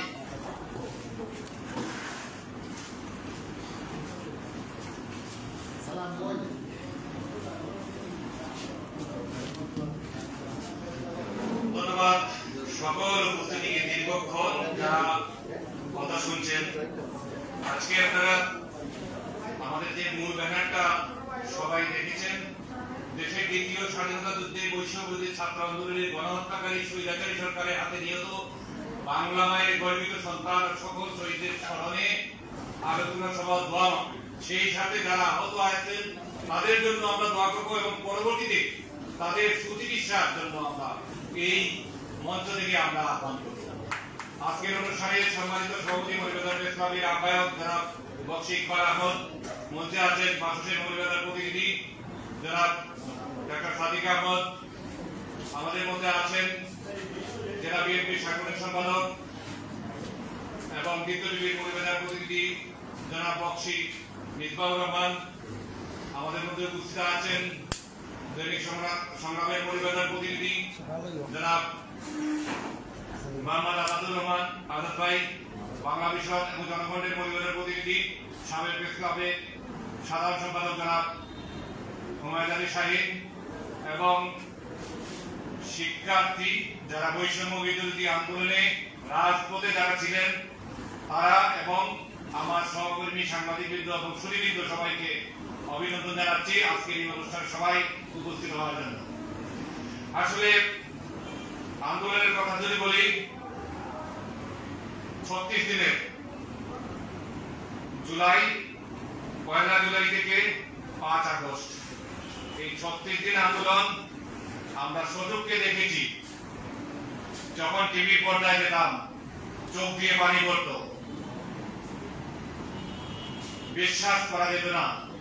যখন পরিবারের সবাই মিলে দেখতাম চোখ দিয়ে পানি পড়ত, কিন্তু অনেকেই কিছু করার ছিল না। কেউ পিছন থেকে যোগান দিয়েছেন, কেউ মহান রব্বুল আলামিনের কাছে হাত তুলে দোয়া করেছেন। যারা প্রথমে আন্দোলনে ছিল সবাই ছাত্র ছিল। আমরা দেখেছি অনেক ছাত্রের পিঠে ছিল ব্যাগ ভর্তি বই, তাদেরকে নির্মমভাবে পিটানো হয়েছে সারা দেশে। আবু সাইদের ছবি আপনারা দেখেছেন, বুক পেতে গুলি নিয়েছে। এইভাবে অনেক দৃশ্য আছে সারা দেশে। সেই সারা দেশের সাথে এখানে যারা আছেন, আমার সামনে আছেন দুজন, আব্দুল সালাম, আরিফ, তাদের ছবি এখানে আছে। আব্দুল সালামে যেভাবে ধরে নিয়ে গেছিল পুলিশ সাকুরা মার্কেটের সামনে, আমি ছিলাম। সেই ভিডিওটা আমার ধারণা এখন আমার কাছে আছে। তবে আব্দুল সালাম নিঃসন্দেহে একজন প্রতিবাদী। আমি বন্যার সময় দেখেছিলাম রাজনগরে মানুষ উদ্ধারের কাজে আব্দুল সালাম বলে ওখানে আমাকে ওই আনন্দ পাঠশালা তার সংগঠন থেকে, তখন আমি বলেছিলাম আমাকে একটা স্পিচ দেওয়ার জন্য। তখন স্পিচে বলছে আমি মানুষ উদ্ধারে যাবো, তা বলেন দ্রুত বলেন। বিষয়টা কিন্তু এটা, মানুষ উদ্ধারের কাজ কিন্তু আগে আব্দুল সালামের ভিতরে ছিল মানুষকে সাহায্য করা এবং প্রতিবাদী। আমি তখন একটা স্পিচ খুব দ্রুত সময়ের মধ্যে নিয়েছিলাম। তবে এই ধরনের স্পিরিটদেরকে আমাদেরকে পিছনে থাকতে হবে এবং যোগান দিতে হবে। আমি আরিফকে যখন পুলিশ বক্সের কাছে মারা হয়, যেই স্বৈরাচারীর বাহিনীরা যেভাবে আক্রমণ করেছিল, আমার হাতে ক্যামেরা ছিল, এক পর্যায়ে আমার ক্যামেরাটা হাতে পড়ে গেছে, হাত থেকে গলায় চলে যাওয়ার হাতে ছেড়ে দিয়েছি। মানবিক কারণে যে দৃশ্যটা করবো সেই মন মানসিকতা আমার কাছে ছিল না। আমি আরিফের আব্বার সাথে যোগাযোগ হয়েছে, একদিন ফোনেও কথা হয়েছে, আরিফের আব্বার ফোনে তার সাথে আবার কথা হয়েছে। আমি আরিফের আরো আত্মীয়দের সাথে কথা হয়েছে। আমরা যাদেরকে আহত শুনেছি, চেষ্টা করেছি আমাদের ক্ষুদ্র অবস্থান থেকে আমরা তাদের সাথে কথা বলার জন্য। আরিফের একটা কথায় আমি বলতে হই, এখানে অনেক মামলা হয়েছে। আমি অ্যাডভোকেট নিয়ামত সাহেবের সাথে আমার কথা হয়েছিল একটা বিষয়ে, যে মামলায় যারা আইন পেশার সাথে যুক্ত আছেন, মামলার বিষয়টা স্পেসিফিক উল্লেখ করতে হয়। গড়ে মামলাগুলো হয়ে গেছে, আমি বলেছি সব কয়টা মামলা আমার হাতে আছে, আমি সব মামলার এফআইআর কপি আমার কাছে জমা রেখেছি। আমি আসলে নিজেকে বেশি প্রকাশ করি না, আমি পিছনে থেকে কাজ করার চেষ্টা করি এবং ভালো কাজ করার চেষ্টা করি। আমি এর মধ্যে আরিফের মামলাটা আমি করেছি। আরিফের মামলা যদি সে সাক্ষী প্রমাণ সহ চালিয়ে দিতে পারে, এক মামলায় যাদেরকে আসামি করা হয়েছে প্রত্যেকেই সাজা হবে, আমি দেখেছি।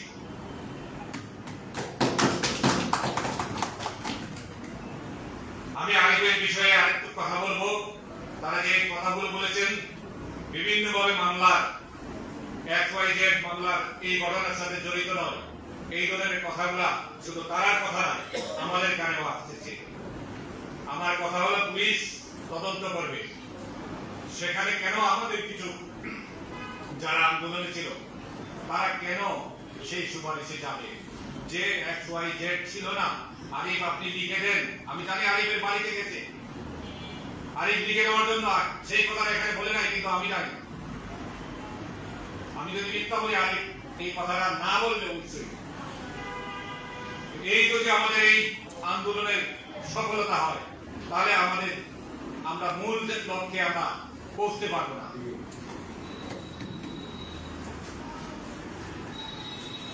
মৌলভীবাজারের যদি আন্দোলনের কথা বলি, সারা দেশের আন্দোলন আর মৌলভীবাজারের আন্দোলন, আমি জানি প্রথম অবস্থায় ছাত্ররা সুসংগঠিত হতে পারে নাই নানান কারণে। আপনারা জানেন বিগত সময়ে জামাত বিএনপি তারা সুসংগঠিত হতে পারে নাই। জানেন শুধু গায়েবী মামলা, মিথ্যা মামলা।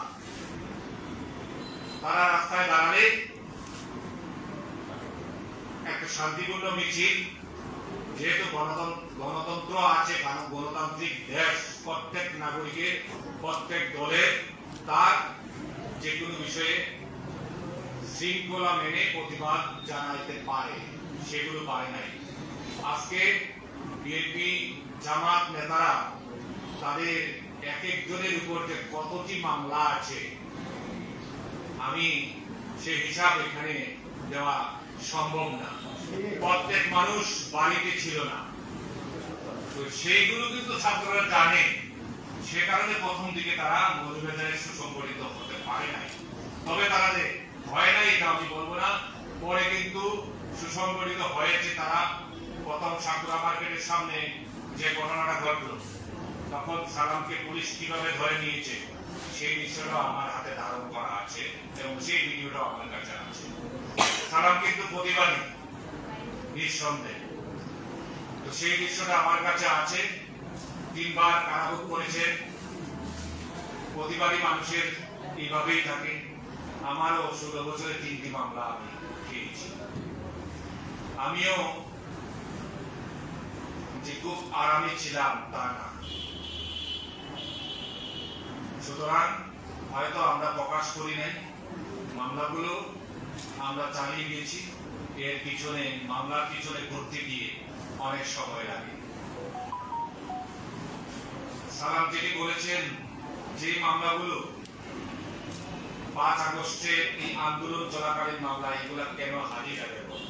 এই মামলাগুলা তো মিথ্যা।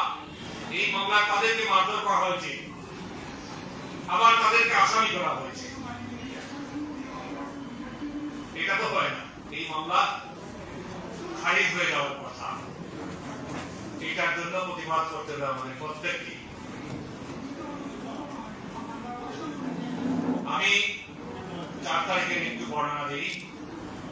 4 তারিখে যে ছাত্ররা যে আন্দোলন করে কলেজ থেকে আসলো, প্রথম বাধা হলো সাকুরা মার্কেটের সামনে। তারা ব্যারিকেড ভেঙে আবার মিছিল নিয়ে যমুনা এলাকায় যখন মসজিদের পাশাপাশি পৌঁছাল, আমরা কিন্তু তাদের সামনে সামনে আমরা ছিলাম, আমরা দৃশ্যগুলো নিয়েছি।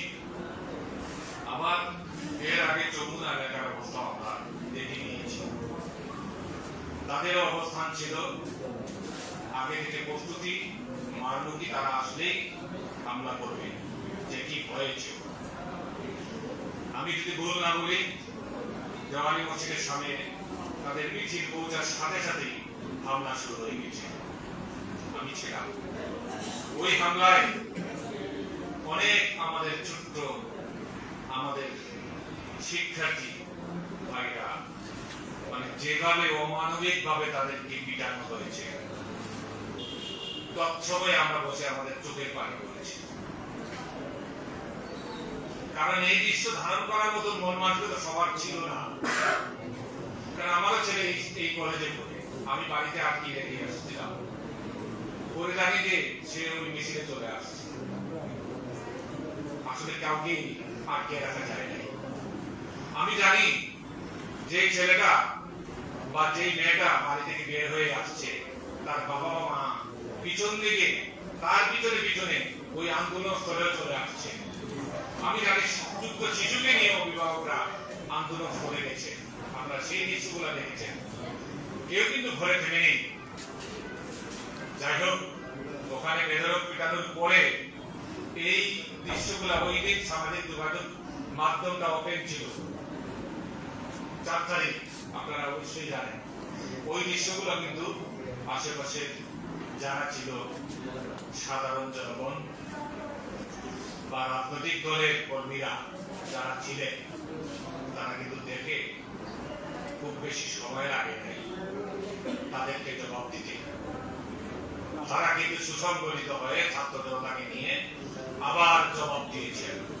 দেশ স্বাধীন হয়েছে 5 তারিখ, মৌলভীবাজার স্বাধীন হয়েছে 4 তারিখ। আমি কারো শোনা কথায় বক্তব্য রাখি না, আমার সচক্ষে দেখা।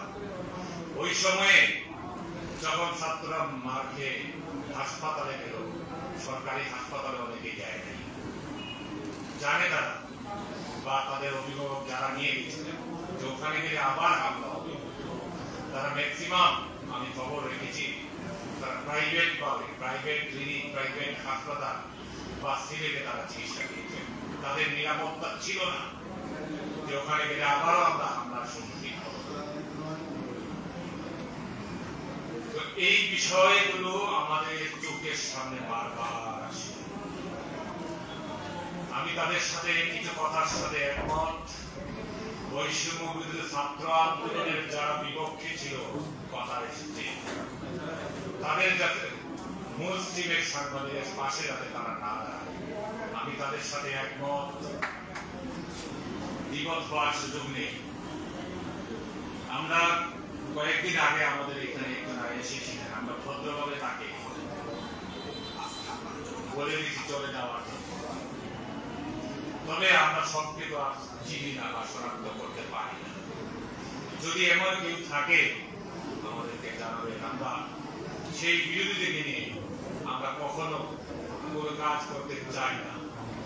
বৈষম্য বিরোধী আন্দোলনে যারা বিপক্ষে ছিল, কেউ লাঠি হাতে ছিল, কেউ সামাজিক যোগাযোগ মাধ্যমে তাদের পক্ষে প্রচারণা করেছিল, কেউ বুদ্ধি দিয়ে প্রচারণা করেছিল, কেউ অর্থ দিয়ে সাহায্য করেছিল, এমন কাউকে আমরা গ্রহণ করব না। 4 তারিখ ছাত্রদের যখন বেদরক এই স্বৈরাচারীর সমর্থকরা যখন পিটিয়ে যমুনা থেকে তাড়িয়ে দিল কিছু সময়ের জন্য, ওই সময় আমাদের সাংবাদিক ভাইরা, আমরা সহ যারা ওখানে কিছু দৃশ্য আমরা ধারণ করাই ছিলাম, আমাদের মধ্যে বেশ কয়েকজনকে তারা মারধর করেছে ধরে ধরে। আমরা যেহেতু সাংবাদিকতা করি, আমরা সকল রাজনৈতিক দলের সাথে একটা পরিচয় থাকে, সম্পর্ক থাকে। ওই দিন দেখলাম মরা মানুষের চোখ যেভাবে মৃত্যুর আগে পাল্টে যায়, ওই সময় তারা আমাদের উপর তাদের চোখ পাল্টে। আমার এখানে দেখছি মামুন আছেন, আমি নিজেও আছি। হামলার শিকার। মাহবুবুর রাহেল, হামিদ সহ রাজন, কাকন, তারা চিনে চিনে কিন্তু হয়তো দাঁত বা লাঠির আঘাতটা পুরাটা দেয় নাই, কাছে নিয়ে আঘাত করেছে, গায়ের উল্টা ঘড়ি দিয়ে আঘাত করেছে মাথায়, কারো পিঠে করেছে যে এখান থেকে সরে যাওয়ার জন্য, অনেকের মোবাইলও কিন্তু তারা নিয়ে নিচ্ছে। আজকে আমি এই বিষয়টা হয়তো অনেকের জানা নেই, বিষয়টা আমরা জানালাম। তো আসলে কথা বলতে গেলে ইকবাল ভাই বলতে সংক্ষিপ্ত করার জন্য, কারণ আমি মাঠে ছিলাম, কথা বললে আর 1 ঘন্টায় আমি শেষ দিতে পারবো। আমি ছাত্রদের পাশে আছি, এই ছাত্র জনতার যে আন্দোলন তাদের পাশে আছি, থাকবো, এবং তাদের যতদিন তারা এই স্বৈরাচারীর যে দোষরগুলা এখনো গাঁটটি মেরে ধসে আছে, আমি তাদেরকে বলবো তারা সজাগ থাকার জন্য, সেই সাথে জনতারা যারা তাদেরকে সহায়তা দিয়েছে, যে যেখান থেকে সহায়তা দিয়েছে তাদেরকেও সজাগ দৃষ্টি রাখতে হবে। ধন্যবাদ, আমি আর বেশি কথা বলছি না। সবাই সুস্বাস্থ্য কামনা করি, যারা আহত আছেন তাদেরও দ্রুত তাদের সুস্থতা কামনা করি, আর যারা নিহত হয়েছেন তারা তাদের পরিবারের প্রতি সমবেদনা থাকলো, এবং তাদের আত্মার প্রতি আমি ধন্যবাদ। ভালো থাকুন, সুস্থ থাকুন।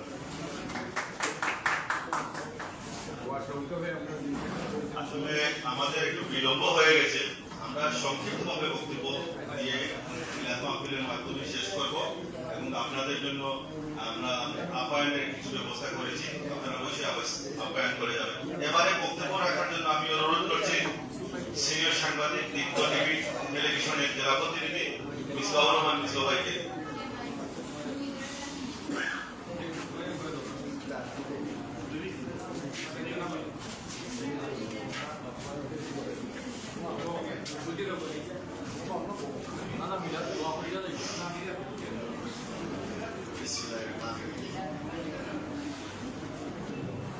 বৈষম্য বিরোধী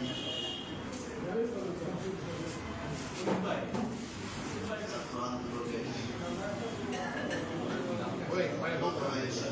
আহত হয়েছেন,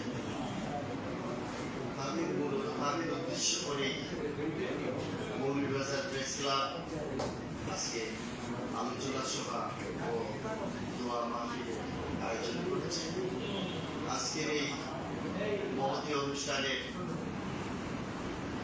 সম্মানিত সভাপতি, প্রেস ক্লাবের আহ্বায়ক উপস্থিত আছেন আমাদের প্রেস ক্লাবের সাবেক সভাপতি বড় ভাই ডাক্তার সাদিক আহমদ, সাবেক সভাপতি দৈনিক সংগ্রাম পত্রিকার জেলা প্রতিনিধি জনাব আজাদুর রহমান, প্রেস ক্লাবের সাবেক সাধারণ সম্পাদক বাংলা টেলিভিশনের জেলা প্রতিনিধি সৈয়দ হুমায়ুন আহমেদ সাহেব, উপস্থিত আছেন প্রেস ক্লাবের বারবার নির্বাচিত সাধারণ সম্পাদক এটিভির জেলা প্রতিনিধি হুমায়ুন আলী,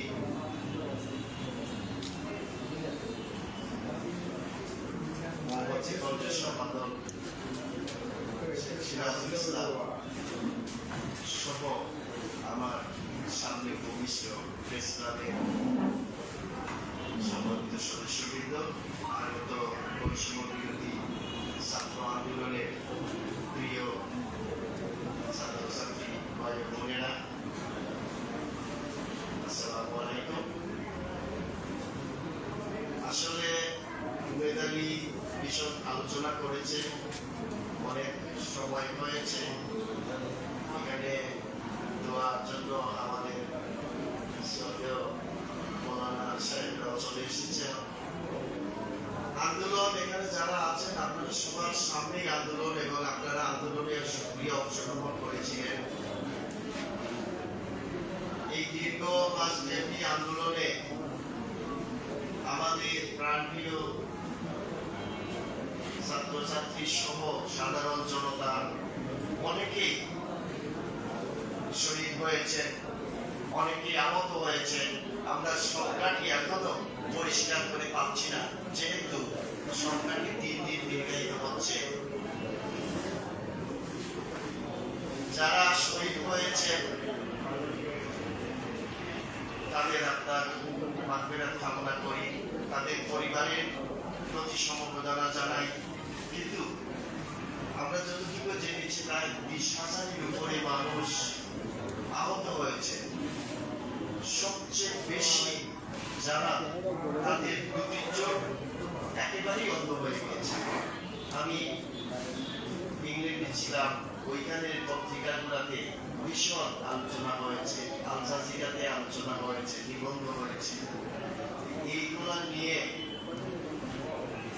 আমাদের জাতিসংঘের মানবাধিকার কমিশন বিবৃতি দিয়েছে। যারা তাদের দুটি চোখ হারিয়েছে, যারা অনেকগুলো গুলি মাথায় নিয়ে আছে, বিভিন্ন অঙ্গে নিয়ে আছে, তাদের যে বাকি জীবনটা কত কষ্টের।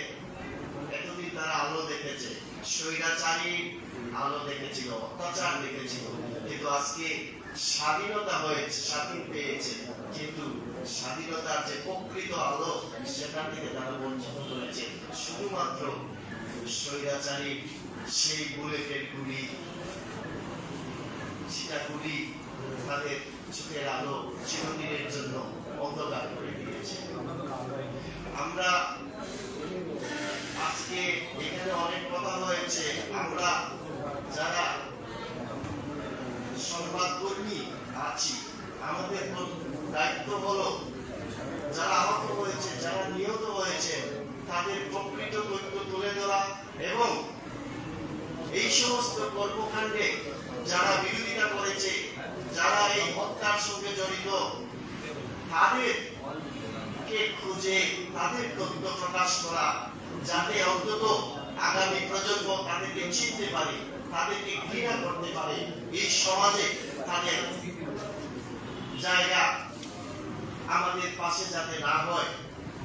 আপনারা জানেন যে দীর্ঘ 15.5 বছর আমরা যারা বিএনপি জামাত সহ যারা বিভিন্ন দলে ছিলাম, আমরা কি পরিমাণ নির্যাতনের মধ্যে ছিলাম। মনে হয়েছিল একটা বোনদেরকে আমি আমার দলের পক্ষ থেকে আমি তাদেরকে আন্তরিক মোবারকবাদ, সংগ্রামী লাল শুভেচ্ছা জানাই। আপনারা জানেন আমাদের নেতা বিএনপি ভারপ্রাপ্ত চেয়ারম্যান জনাব তারেক রহমান সাহেব বারবার প্রত্যেক দিন কিন্তু সমসাময়িক বিষয়ের উপর তিনি বক্তব্য রেখে যাচ্ছেন। আমরা শান্তির পক্ষে, কিন্তু যারা এই আন্দোলনের বিরোধিতা করেছিল, ছাত্র জনতার উপর হামলা করেছিল, তাদেরকে কোনোভাবে আমরা যেন বলে না যাই, তাদেরকে আইনের আওতায় নিয়ে এসে সঠিক বিচার করার দাবি জানাই। এবং আবারও আমি প্রিয় সাংবাদিক ভাইদের প্রতি অনুরোধ করব যে এই বিষয়গুলো নিয়ে বিশদ তথ্য নিয়ে তথ্যবহুল প্রবন্ধ লেখা আপনারা লিখবেন, যাতে করে সমাজের প্রত্যেকটা শ্রেণীর মানুষ স্বাধীনতা কামী এবং স্বাধীনতা বিরোধীদেরকে চিনতে পারে। আমি আর বক্তব্য বেশি বাড়াবো না। আপনাদের সকলের প্রতি আমাদের অতীতেও যেভাবে সমর্থন ছিল, এখনো আছে, আগামীতেও থাকবে ইনশাআল্লাহ। সবাই ভালো থাকবেন, সুস্থ থাকবেন। আল্লাহ হাফেজ। ধন্যবাদ সবাই। এবারে আসলে আমি বলতে চাইছিলাম অনেক কিছুই, বলতে চাচ্ছি না, অনেকে বক্তব্য বলতে চাচ্ছেন। আমি সংক্ষিপ্তভাবে বক্তব্য রাখার জন্য অনুরোধ করতে সিনিয়র সাংবাদিক দৈনিক সংগ্রামের জেলা প্রতিনিধি আজাদুর রহমান আজাদ ভাই। আজাদ ভাই সংক্ষিপ্তভাবে বলবেন, যেহেতু খাবারের সময় হয়ে গেছে।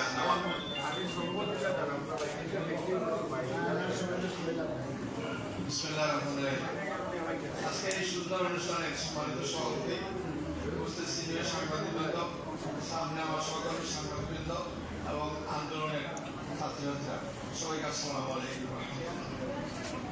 পত্রিকা অনেক শুনেছি আমরা, অনেক হয়েছে, এখন খাওয়ার টাইম লাঞ্চ। আজকে সাংবাদিক সাহিব ভাইয়ের জন্য এখানে খাওয়া হবে, দোয়া হবে। আমরা অনেক কিছু শুনেছি, আমরা তো শুনেছেন যে এই সুরেজার ফেসিস্ট সরকারকে আল্লাহ তাআলা বলছিলেন যে আমি নমরুদকে একটা মশা দিয়া ধ্বংস করেছি, আর এই বাংলাদেশের ফ্যাসিস্ট আওয়ামী লীগ সরকারের হাসিনাকে আল্লাহ তাআলা সাধারণ ছাত্রছাত্রী দিয়ে ধ্বংস করেন। এটা ইতিহাসে একটা বিশাল লজিক, বিশাল লজিক।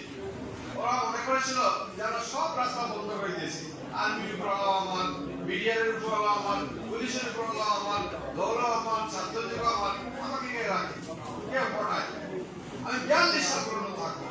আল্লাহ বলেন আমি সীমালঙ্ঘনকারীকে ভালোবাসি না, সেটা কোরআন শরীফ আয়াত। ধন্যবাদ সবাই। ধন্যবাদ দাদা ভাই। আসলে ঘটনার তারিখ সকালে যখন ফজরের আজান পড়ে তখন আমার ঘুম ভেঙে যায়। চতুর্দিকে আমার সহকর্মী, আপনারা জানেন দৈনিক মৌমাছি ঘন্টা পরিবারের কিন্তু সাংবাদিকরা সারা যারা চলে চিঠি আছে, অনেকেই আমার ভোরবেলা ফোন দিয়েছেন যে এইটা ঘটছে, এইটা হচ্ছে, এটা হবে, এটা হবে, বিভিন্ন হবে। আর ঘুমাতে পারেনি। পরিশেষে সকাল 10টার দিকে আমি বের হয়ে যাই বাসা থেকে, আমার অফিসে আসি। তারপরে যখন আমি দেখলাম চতুর্দিকে কিন্তু আমাদের কাছে ইনফরমেশন আসতেছে যে এই হতে পারে, এই হতে পারে, তখন আমি আর টিভির আমার জেলা প্রতিনিধি আমার চাচা সৈয়দ মেদানি, আমরা কিন্তু প্রথমেই মনে হয় আমরা সেখান থেকে আমার অফিসের নিশ্চয় যমুনা হয়ে তারপরে আমরা সাকরা মার্কেটের সামনে চলে আসি। এর ভিতরে আমাদের চোখের সামনে অনেক কিছু ঘটেছে। আমরা চেষ্টা করেছি সবসময় ছাত্র আন্দোলনকারী যারা ছিল, ছাত্র ছিল, কারো বাতিটা, কারো মেয়ে, কারো ছেলে সন্তান, আমরা চেষ্টা করেছি সবাইকে কিন্তু কিভাবে করা যায়। যাই হোক, আমি এবারে বক্তব্য রাখার জন্য অনুরোধ করব বাংলা বিষয় এবং জনগণের জেলা প্রতিনিধি, সাবেক মৌলভীবাজার প্রেস ক্লাবের সভাপতি সৈয়দ উমেদ আলী সাহেব।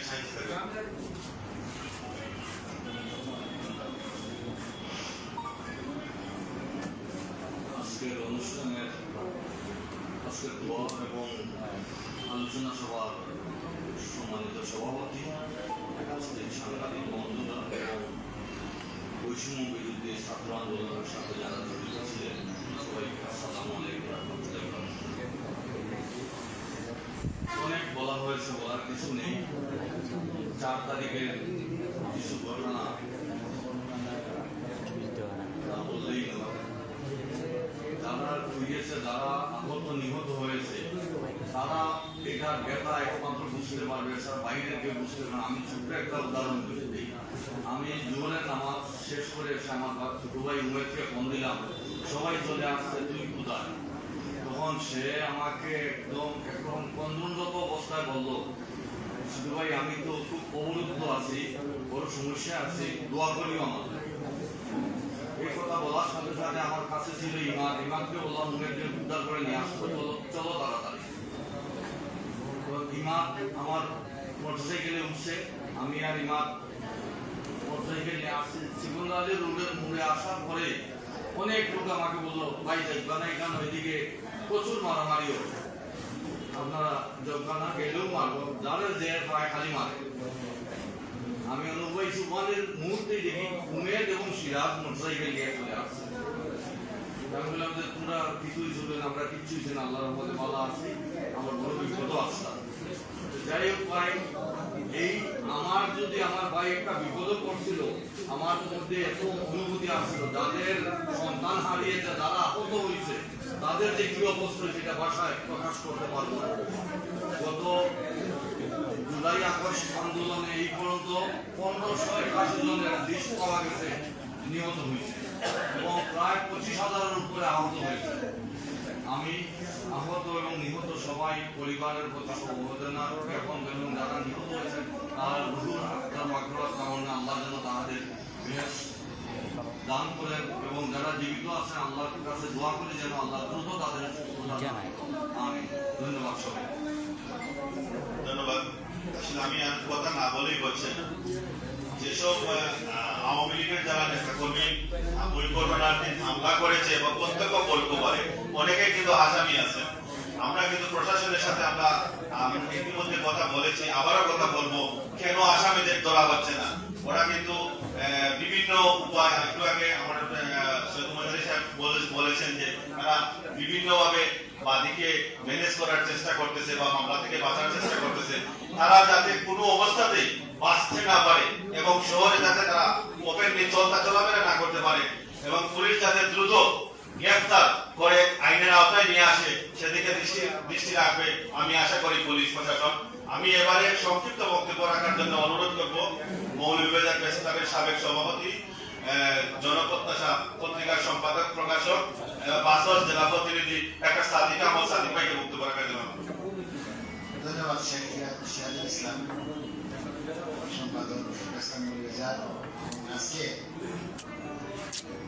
আসসালামু আলাইকুম, সবাই ভালো আছেন ইনশাআল্লাহ। এখন এই মুহূর্তে ভালো থাকতে না, সবাই ক্ষুধার্ত এবং লং টাইম ধরে আপনারা এখানে সময় দিচ্ছেন। আমি কথা 1 মিনিট 2 মিনিটে শেষ করবো, যেহেতু আমি জুলাই থেকে আগস্ট 22 তারিখ পর্যন্ত দেশের বাইরে ছিলাম, যুদ্ধনীতি অবস্থা করছিলাম। এখানে আজকে মূলত বৈষম্যবিরোধী ছাত্র আন্দোলনে যারা শহীদ হয়েছে এবং আহত হয়েছে তাদের স্মরণে আজকে আলোচনা সভা এবং দোয়া মাহফিল। আমরা আজকে এখনই আমরা এই দোয়া মাহফিল অনুষ্ঠানে আলোচনা সভা প্রায় শেষ, আমরা দোয়া মাহফিলে অংশগ্রহণ করবো। আমরা এখানে আমি কথা বলে আবার পুনরাবৃত্তি করে সময় নষ্ট করতে চাচ্ছি না। অত্যন্ত মনোযোগের সাথে আমি আরিফ এবং সালাম সহ অন্যান্য যারা বক্তব্য দিয়েছে তাদের সুবর্ণতা শুনেছি এবং আমি নিজেও জানি সবকিছু। তো আমি এই মুহূর্তে এই আন্দোলনে যারা শহীদ হয়েছে এবং যারা শহীদ হয়েছে তাদের সকলে আত্মার মারফত কামনা করি এবং যারা আহত হয়েছে তাদের দ্রুত সুস্থ কামনা করি এবং আহত পরিবারে, শহীদের পরিবারে, সুস্থ পরিবারের প্রতি আমি সমবেদনা জ্ঞাপন করছি। আজকে যারা এই আয়োজনটুকু করেছেন আমি সকলের প্রতি কৃতজ্ঞতা প্রকাশ করছি। এই জন্য সামান্য হলো আমরা একটু তাদের ঋণ পরিশোধ করার চেষ্টা করছি। আর আমরা দোয়া করব এই জন্যই যে আজকে যে উদ্দেশ্যে, যে কারণে যদি আমাদের হাজার হাজার ছাত্র জনতা তাদের প্রাণ দিল, তাদের যে উদ্দেশ্য সেটা যেন আমরা সবাই মিলে সম্মিলিতভাবে আমরা যেন সবাই চেষ্টা করি সেই উদ্দেশ্যকে আমরা যেন সার্থক করি। তা না হলে তাদের আত্মা আমাদের কষ্ট হবে। আমরা যেন আমাদের সকল অবস্থাতে বিশেষ করে আজকে যারা হয়েছে আমরা সহযোগিতা করি এবং আমি আর সময় দিচ্ছি না, সকলের দীর্ঘায়ু সুস্থতা কামনা করি। আবারও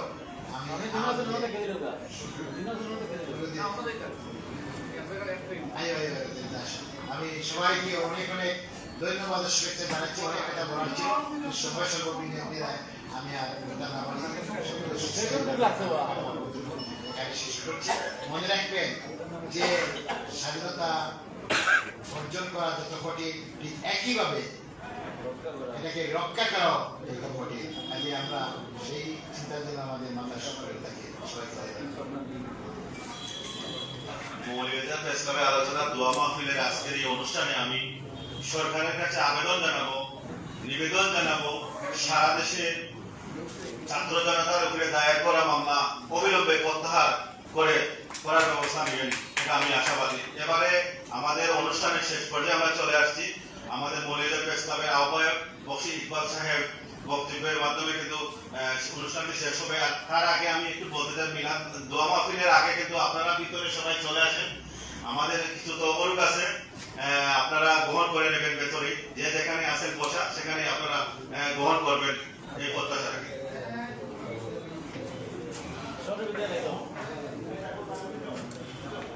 যারা আসেন ভিতরে একটু আইবা মেহরবানি করি।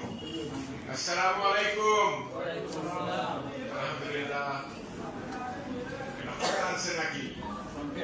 উদয়ের প্রতি সুরিকার বাণী, ভয় নাই ওরে ভয় নাই, নিঃশেষে প্রাণ যে করবে না, ভয় নাই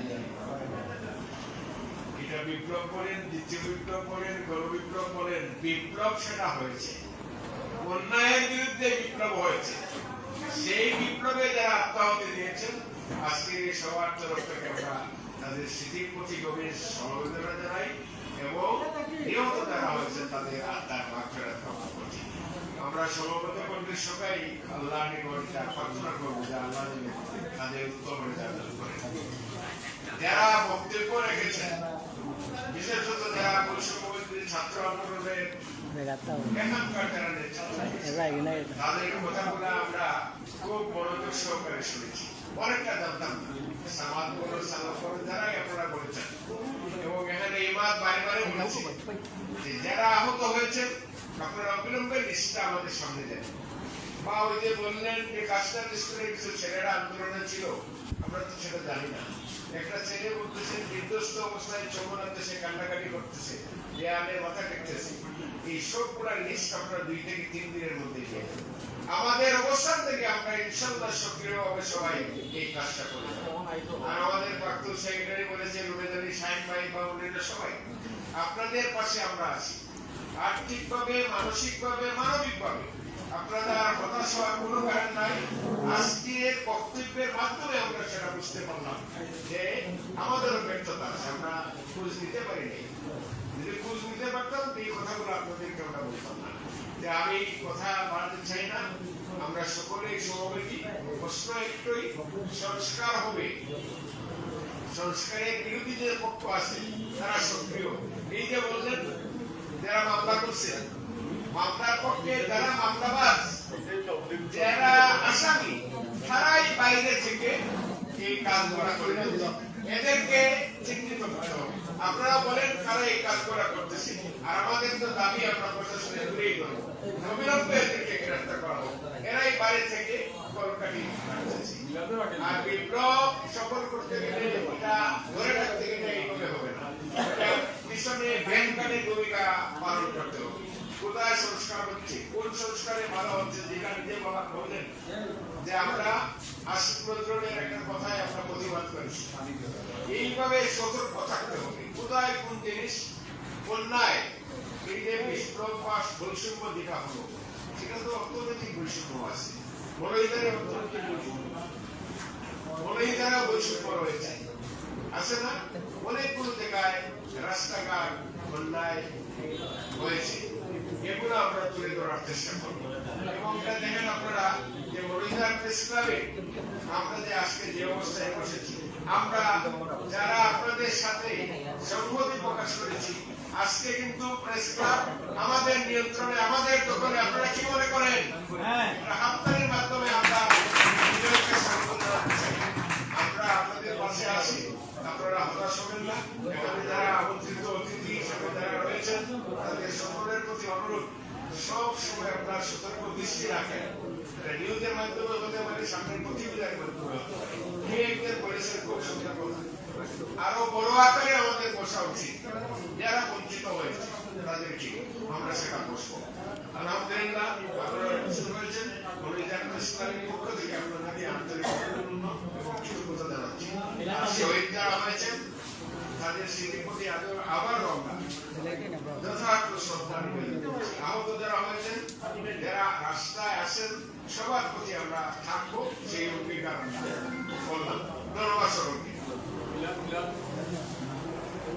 আমরা এখন দোয়া মাহফিলে শরীক হব। দোয়া পরিচালনা করবেন আমাদের মহিলাদের সোনামুদ্দিন জামিয়া সিনিয়র প্রিন্সিপাল মহোদয়। দোয়া করি।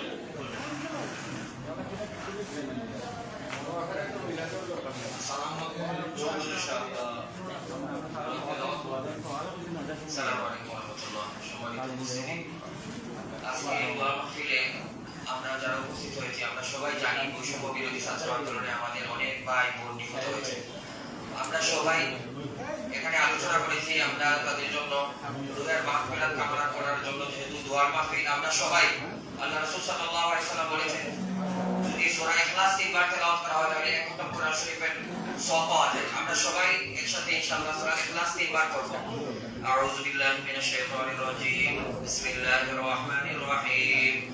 قل هو الله احد الله الصمد لم يلد ولم يولد ولم يكن له كفوا احد بسم الله الرحمن الرحيم قل هو الله احد الله الصمد لم يلد ولم له كفوا أحد بسم الله الرحمن الرحيم قل هو الله أحد الله الصمد لم يلد ولم يولد ولم يكن له كفوا أحد لا إله إلا الله والله أكبر بسم الله الرحمن الرحيم إن الله وملائكته يصلون على النبي يا أيها الذين آمنوا صلوا عليه وسلموا تسليما صلى الله على سيدنا ومولانا محمد وعلى آله وأصحابه وسلم صلى الله على سيدنا ومولانا محمد وعلى آله وأصحابه وسلم بلغ العلا بكماله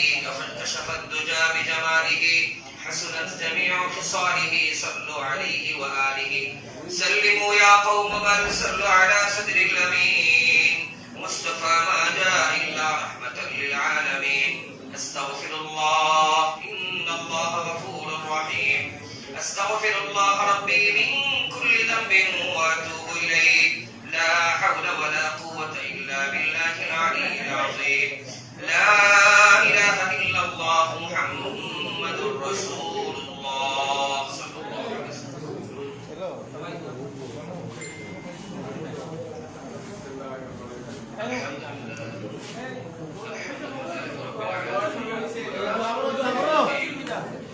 والصلاة والسلام على سيدنا أشرف الأنبياء والمرسلين وعلى آله وأصحابه أجمعين اللهم اغفر لحينا وميتنا وشاهدنا وغائبنا وصغيرنا وكبيرنا وذكرنا وأنثانا اللهم من أحييته منا فأحيه على الإسلام ومن توفيته منا فتوفه على الإيمان ربنا ظلمنا أنفسنا وإن لم تغفر لنا وترحمنا لنكونن من الخاسرين اللهم اغفر لنا ولوالدينا رب ارحمهما كما ربياني صغيرا ربنا آتنا في الدنيا حسنة وفي الآخرة حسنة وقنا عذاب النار وادخلنا الجنة مع الأبرار يا عزيز يا غفار يا أرحم الراحمين أي پروردگار إله رب العالمين يا الله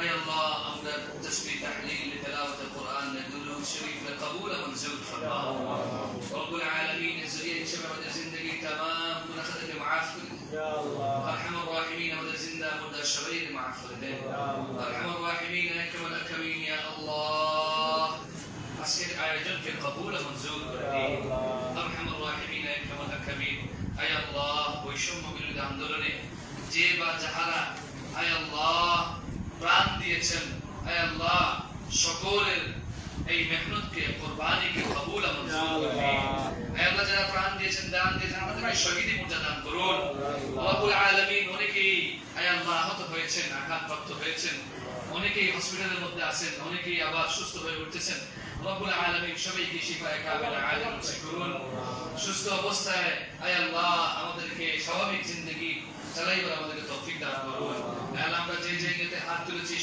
আপনার সকলের অন্তরের খবর আপনার জানা আছে মাবুদ রব্বুল আলামিন আমাদের নেক মাকাসিদগুলোকে পুরা করে দিন আমাদের ফরিয়াদগুলোকে কবুল আর মঞ্জুর করে নিন আরহামুর রাহিমিন কামাল আকামিন আল্লাহ আমাদের দেশ স্বাধীন হয়েছে রব্বুল আলামিন আল্লাহ আমরা যাতে আমাদের আগের মতো বাক স্বাধীনতা চলার স্বাধীনতা আয় আল্লাহ আমাদের জিন্দেগির স্বাধীনতা সেইভাবে ফিরে পাই আল্লাহ আমাদেরকে তৌফিক দান করুন যারা দায়িত্ব নিয়েছেন আল্লাহ তাদেরকে নিষ্ঠার সাথে জবাবদিহিতার সাথে সচেতনতার সাথে দেশ চালাইবার তৌফিক দান করুন আল্লাহ আমাদের সবাইকে দেশ এবং জনগণের জন্য দেশের সাথে জনগণের সাথে কাজ করার তৌফিক দান করুন আল্লাহ এখানে যার হাল পছন্দ হয় মুরব্বিয়ানে কেরামরা আছেন আল্লাহ নেতৃবর্গরা আছেন আল্লাহ নেতৃস্থানীয় মানুষরা আছেন আপনার মায়ার মানুষদেরকে নিয়ে হাত তুলেছি মাবুদ রব্বুল আলামিন যার হাত পছন্দ হয় ওই হাতের উসিলা আজকের আয়োজনকে দোয়া মাহফিলকে কবুল মঞ্জুর করে নিন আমাদের পক্ষ থেকে লাখ কোটি করোড় দুরুদ সালাম آخر من تزداد مدينة جگر المشامين سرکار دو عالم حضرت جناب مصطفى محمد رسول الله صلى الله عليه وسلم خدمة لكوشيدين أمر حبيب التفايل أمد الدعاء لك قبول منزل قرنين منا السوال ومنك القبول فقل دوننا إلى الله إن الله بصير بالعباد سبحان ربك رب العزة عما يصفون وسلام على المرسلين والحمد لله رب العالمين